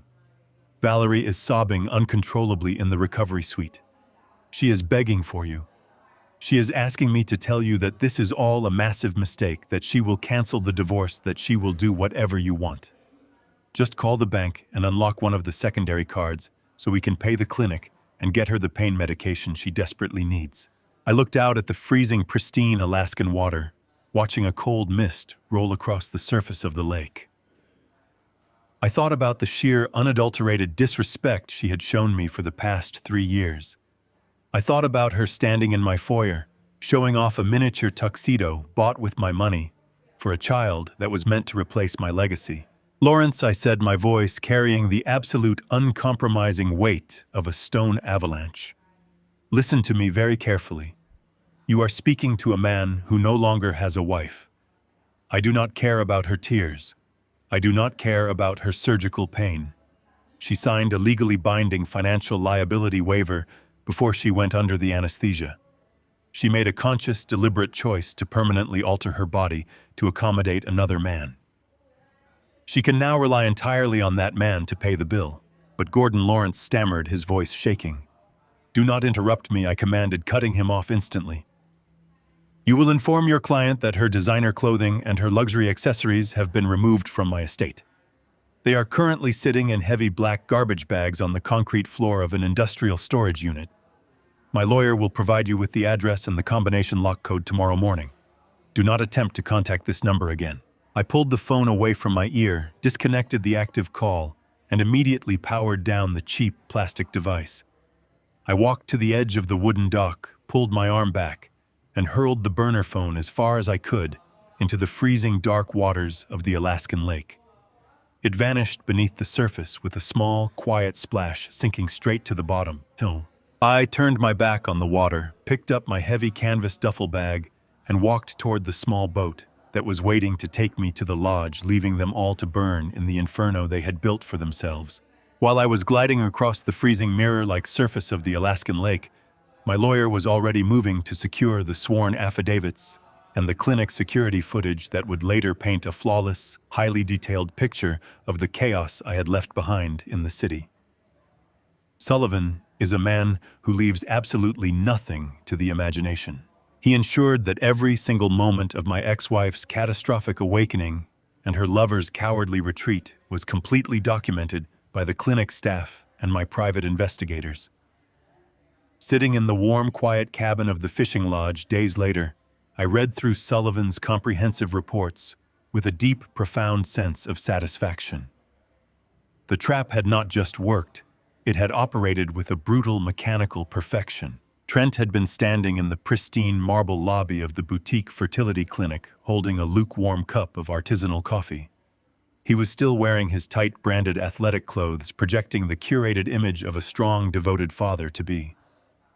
He had spent the last 3 hours flirting casually with the young receptionists and browsing luxury real estate listings on his mobile phone, securely anchored to the delusional belief that my bank accounts were his new permanent playground. He had absolutely no idea that the federal government was currently dismantling his entire fake corporate existence while he sipped his expensive coffee. The illusion began to shatter the exact moment the senior clinic administrator walked out of the billing office. She was a stern, impeccably dressed woman, carrying a heavy electronic tablet and a stack of printed liability forms. She did not possess the deferential, polite tone she had used when I handed her a heavy metal card that morning. She approached Trent with the cold, clinical efficiency of a professional debt collector who had just discovered a massive, uncollectible balance. She informed Trent without raising her voice that the $35,000 surgical balance had been hard rejected by my corporate insurance provider. She explained with absolute bureaucratic indifference that every single secondary platinum credit card associated with Valerie's file was returning severe fraud locks and inactive account status codes. The administrator then held out a pen and the financial liability waiver, demanding that Trent sign immediately as the formal financial guarantor, since he was explicitly listed on the intake forms as the primary domestic partner and the emergency contact. Trent laughed at first. It was a nervous, arrogant chuckle born from the absolute certainty that he was simply dealing with a minor administrative error. He told the administrator to calm down and check the system again. He confidently pulled out his own leather wallet and produced the corporate credit card tied directly to Apex Elite Innovations. He handed it over to her with a smug, arrogant grin, telling her to run the card for the full $35,000 balance. He thought he was playing the hero. He truly believed he was utilizing the $50,000 advance I had wired into his fake company account the previous afternoon. He believed he was using my own money to save the day and impress the clinic staff. The administrator took the corporate card and walked back into the billing office. Trent returned to browsing luxury cars on his phone, completely unbothered by the delay. 3 minutes later, the administrator returned. Her expression was completely devoid of sympathy, and her posture was rigid. She did not hand the corporate credit card back to him. Instead, she informed Trent that his card was not just declined, but had been actively confiscated by the merchant terminal under direct orders from the banking network. She read the digital error code aloud in the middle of the quiet lobby. The account was subjected to a total federal freeze. The commercial bank had flagged the account for interstate wire fraud and suspicious money laundering activities. The color completely drained from Trent's face. His aggressive, muscular posture collapsed instantly, as if the bones had been magically removed from his body. The sheer gravity of his situation crashed into him with the devastating force of a runaway freight train. He was standing in the middle of a high-end medical facility, facing a $35,000 debt for a woman who was suddenly penniless, and his only source of income had just been seized by federal agents. In that single agonizing moment, Trent's mind finally connected the dots. He realized that the $50,000 wire transfer was not a fortunate gift from a gullible old man. It was deliberate, calculated bait. He realized that I had intentionally sent money across state banking lines specifically to elevate his clumsy domestic embezzlement into a major federal crime. He was not a wealthy patriarch claiming his new family. He was a broke, unemployed personal trainer staring directly down the barrel of a federal criminal indictment. The clinic administrator stepped closer, demanding his signature on the promissory note once again. She threatened him with immediate aggressive commercial collections and stated she would be contacting the local authorities regarding the fraudulent corporate card he had just attempted to use. Trent backed away, holding his hands up in a gesture of absolute pathetic cowardice.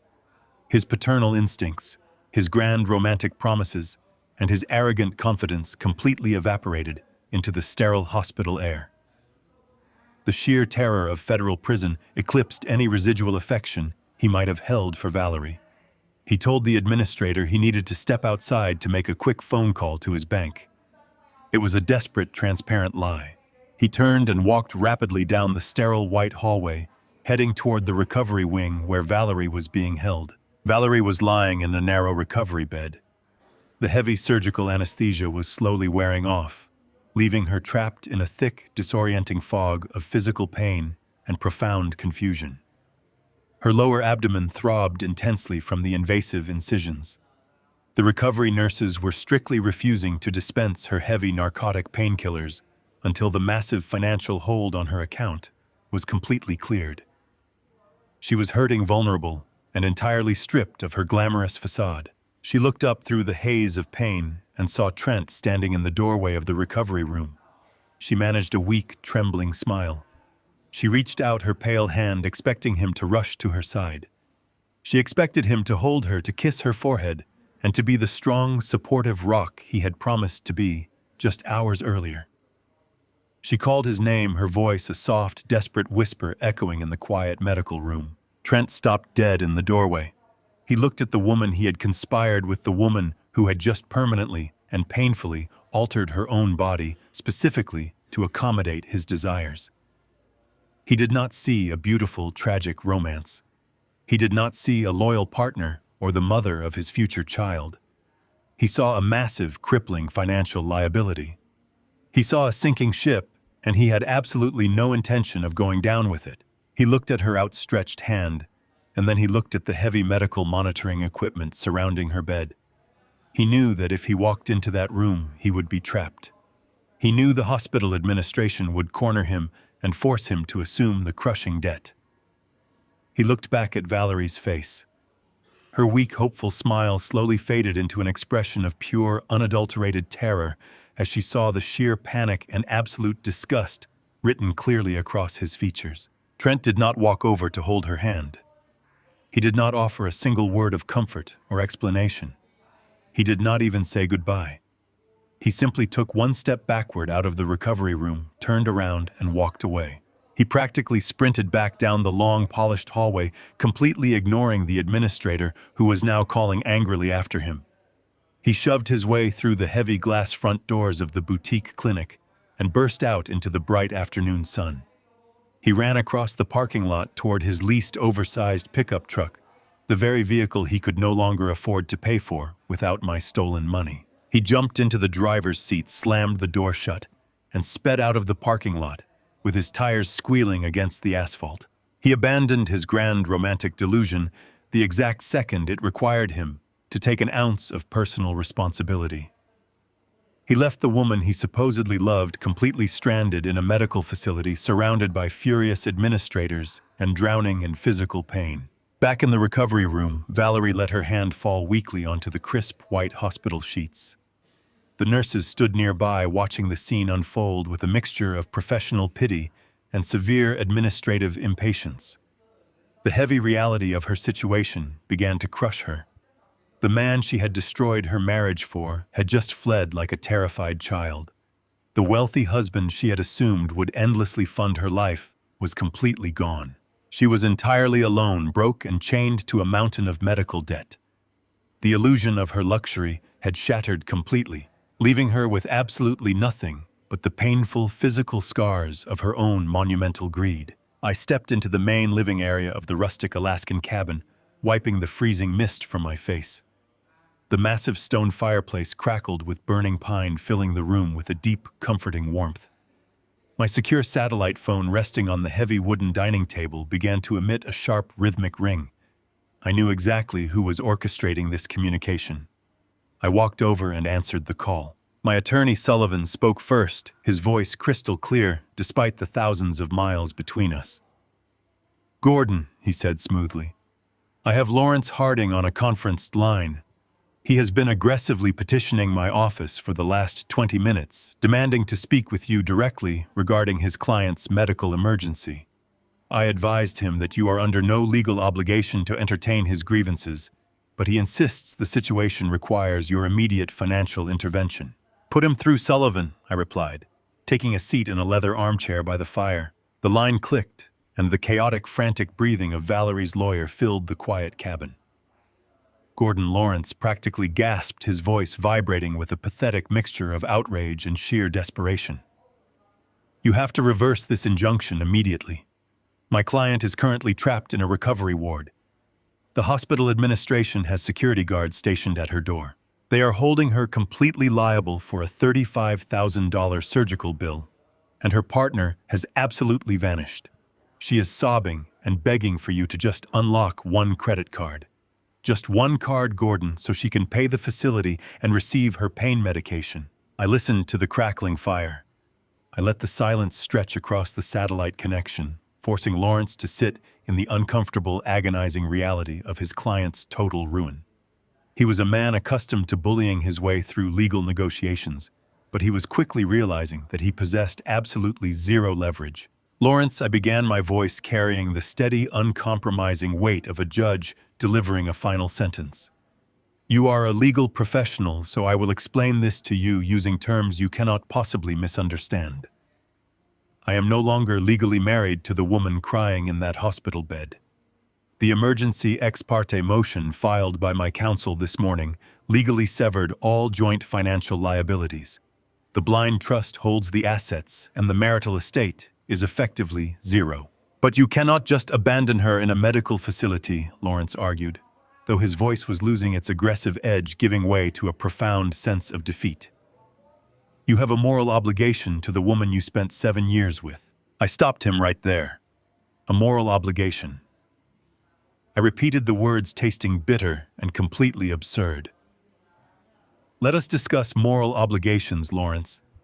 Your client spent the last 3 years systematically laundering my money through a fake construction company to fund the lifestyle of a bankrupt personal trainer. She stood in my home less than 24 hours ago, attempting to manipulate me into funding a $100,000 nursery for a child she intended to conceive with her lover. She voluntarily walked into that clinic today and signed a financial liability waiver for an elective invasive medical procedure explicitly designed to facilitate her infidelity. My moral obligations to that woman expired the exact moment she viewed my life as a checking account for her betrayal." "Gordon, please." Lawrence begged, his professional composure entirely shattered. "She has absolutely nothing. Her accounts are frozen. The hospital is preparing to send her account to an aggressive commercial collections agency before she is even medically cleared to stand up. She cannot even afford a taxi ride away from the clinic, assuming they eventually let her leave. She is entirely destitute. That is the reality of her choices," I stated without a single ounce of empathy.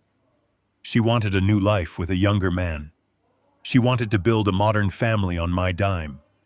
She played a highly dangerous game of financial roulette, and she lost everything. "You can inform your client that I am neither legally nor financially responsible for her elective procedures to birth her lover's child. She made her bed, and now she must pay the hospital for it." The line was silent, save for Lawrence's heavy, defeated breathing. He knew I was right. He knew there was absolutely no legal maneuver that could force me to pay a single cent. He was looking at a client who could not even afford to pay his hourly retainer fee. Now I continued, taking a slow, deliberate breath.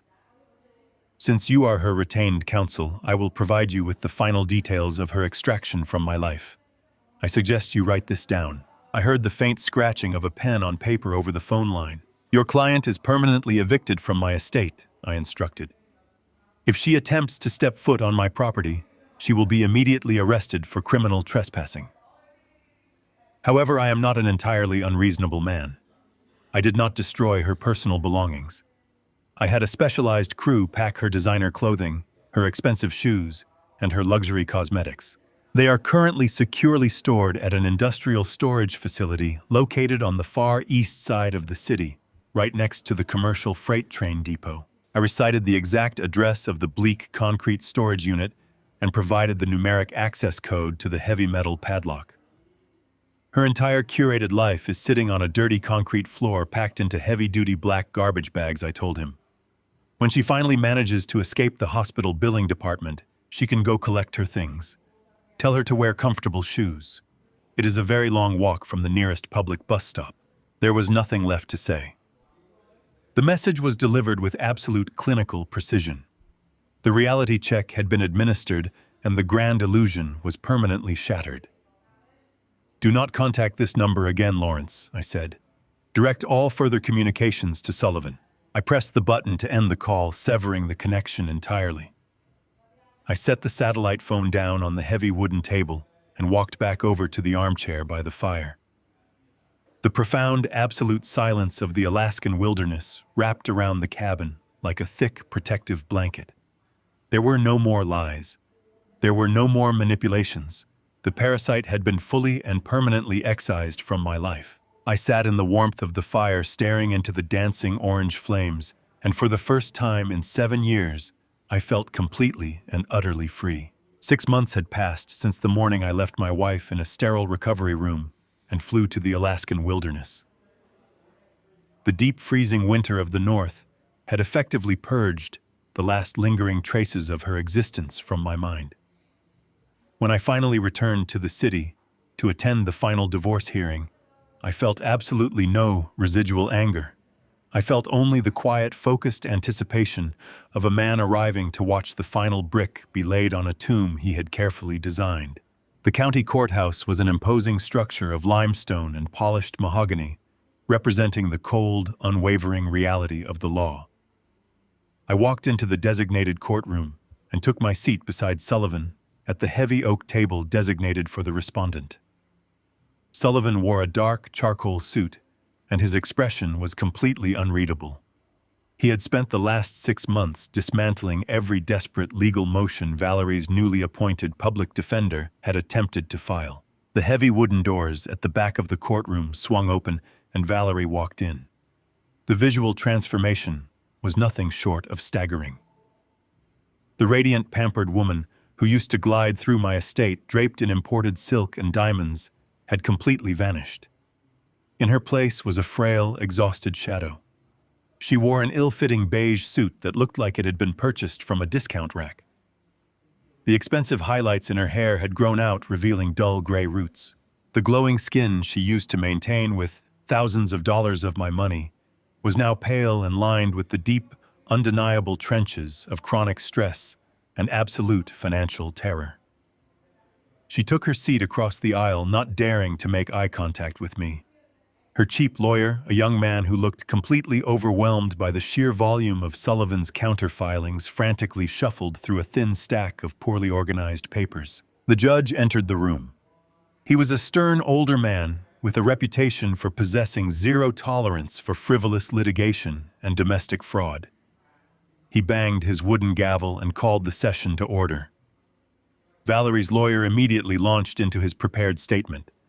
He painted a tragic, entirely fictitious portrait of a vulnerable, devoted wife who had been cruelly and suddenly abandoned by her wealthy older husband. He claimed that I had utilized a deceptive legal loophole to hide my vast fortune, leaving his client completely destitute while she was recovering from a major surgical procedure.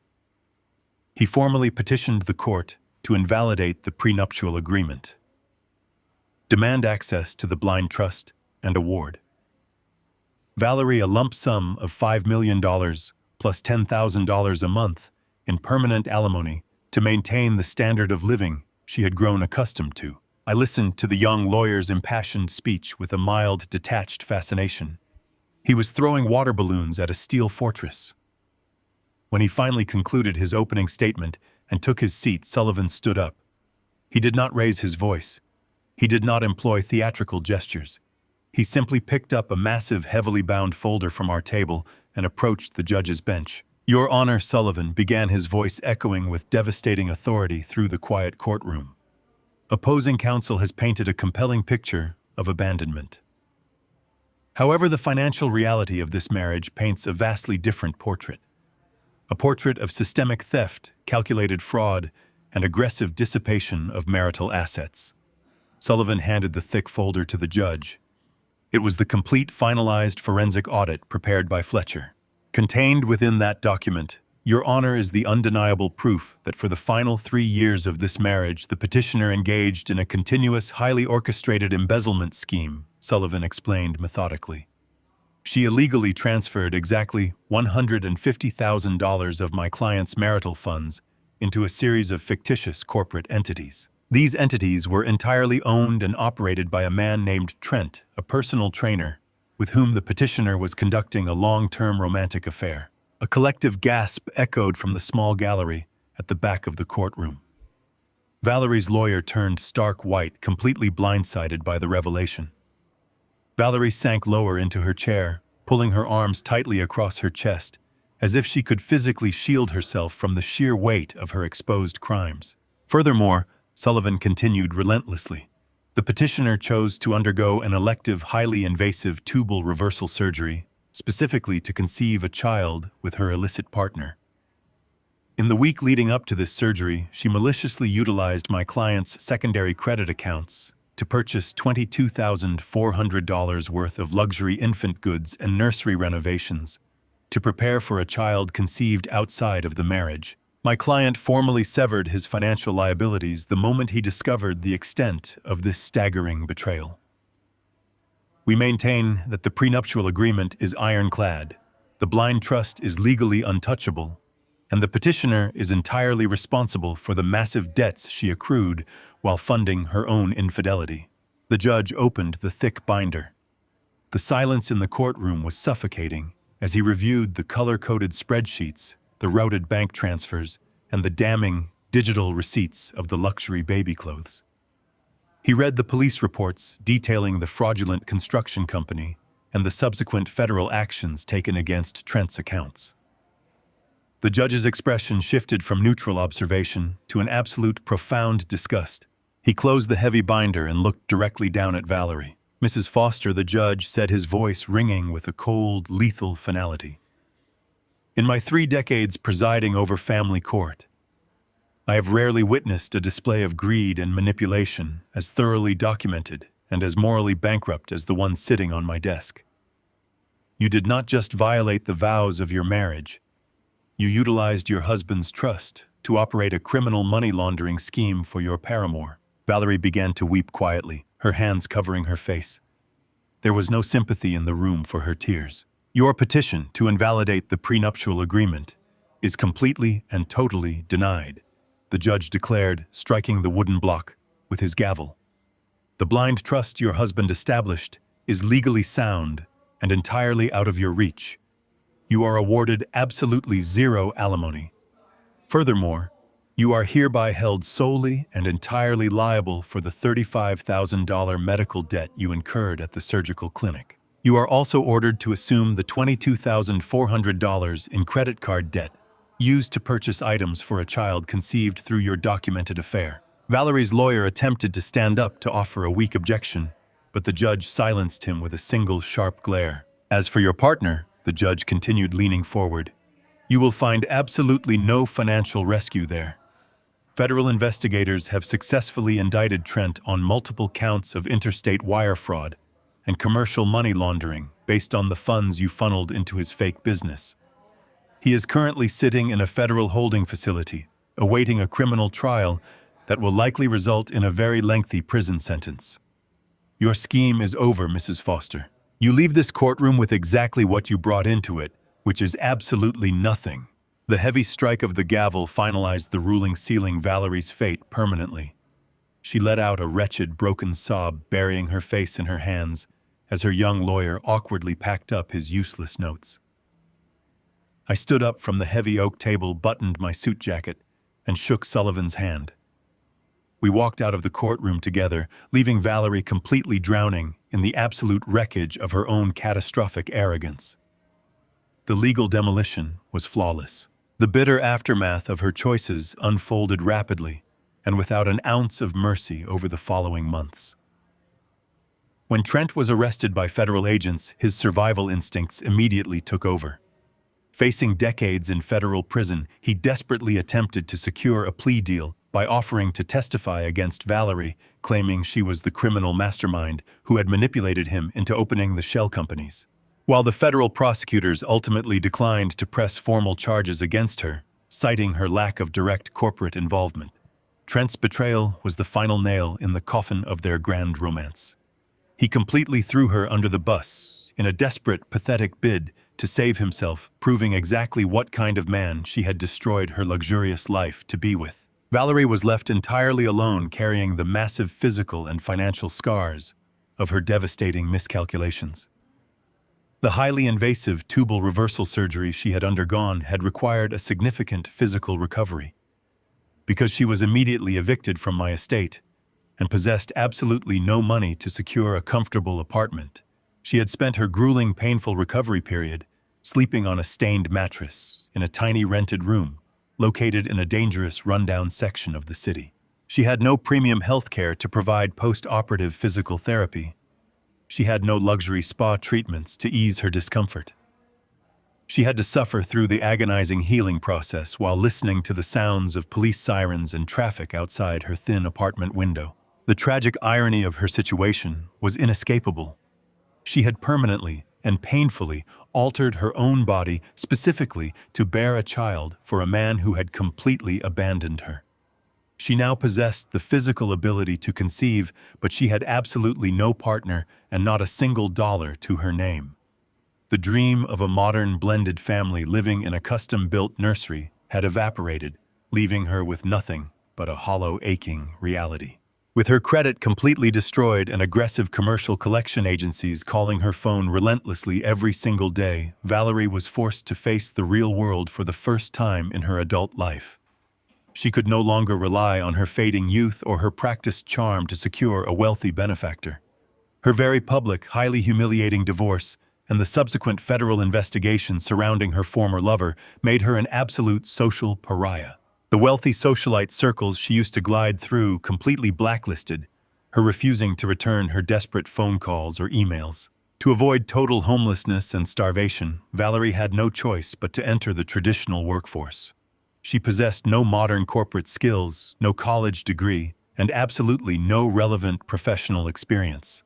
The only employment she could secure was a grueling minimum wage position working as a cashier at a large fluorescent-lit discount retail store located in a bleak suburban strip mall. The woman who used to carelessly drop thousands of dollars on imported silk dresses and vintage wines was now forced to wear a cheap, scratchy polyester uniform and stand on her feet for 9 hours a day. She spent her days scanning barcodes, bagging cheap merchandise, and enduring the rude, impatient complaints of hurried customers. Her hands, which used to be perfectly manicured and adorned with diamonds, grew dry and calloused from breaking down cardboard boxes and handling dirty cash. Every single minimal paycheck she earned was immediately heavily garnished by the relentless debt collectors attempting to claw back the massive $57,000 debt she owed to the surgical clinic and the credit card companies. I received a brief final update from my private investigator exactly 1 year after the divorce was finalized. He provided a single grainy photograph taken from across a busy parking lot. It showed Valerie walking out of the discount retail store after a long, exhausting shift. She was hunched over, her face pale and drawn, carrying a plastic grocery bag containing cheap instant noodles. She walked slowly, heavily toward a rusted, unreliable, compact car she had purchased from a salvage lot.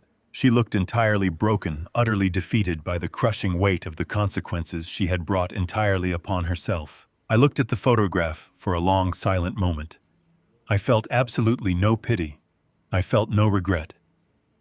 I deleted the digital image from my secure server, closing the final chapter on the greatest mistake I had ever made. I sat on the expansive wooden deck of my Alaskan lodge, holding a steaming mug of strong black coffee. The sun was rising over the massive ancient mountains, casting a brilliant golden light across the freezing, pristine lake.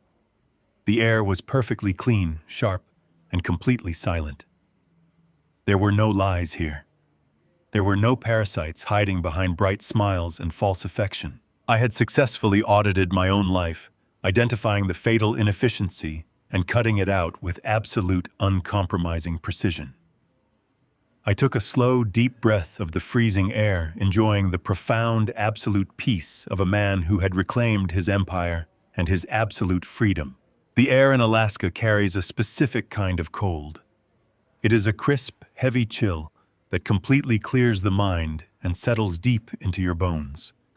I sat in a heavy wooden chair on the expansive deck of my lodge, holding a ceramic mug of black coffee with both hands.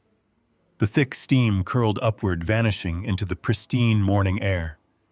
Before me, the freezing lake stretched out like a massive sheet of dark glass, perfectly reflecting the jagged snow-capped peaks of the surrounding mountains.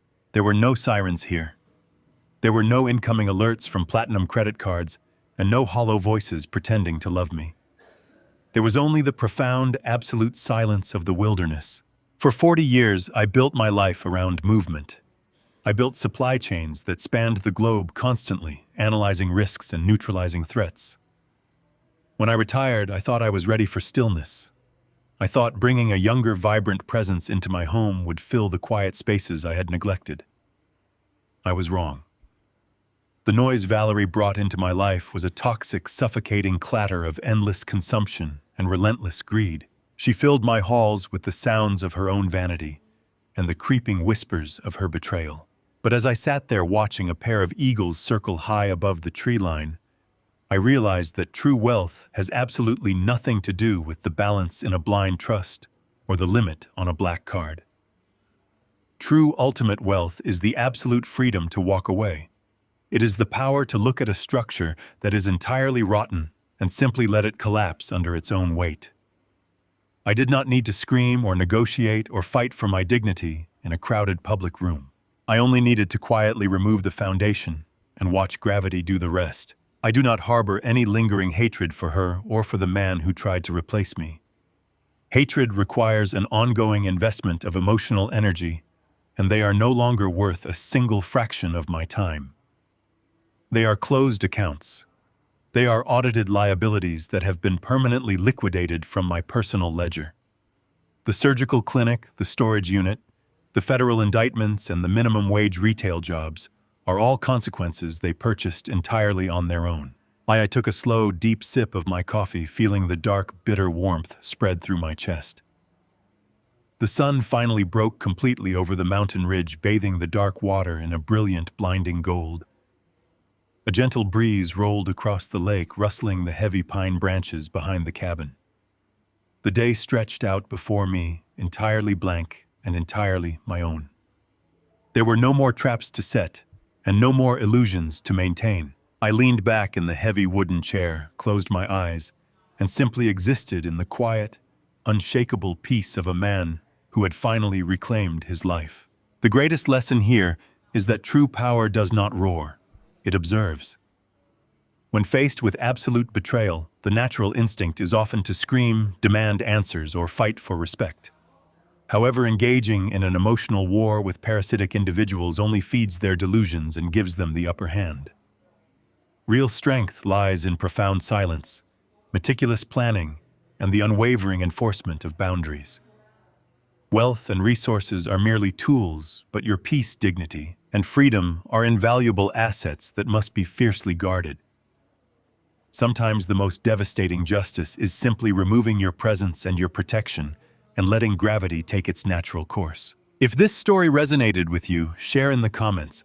how you have successfully walked away from toxic relationships, and hit subscribe for more stories of absolute silent justice.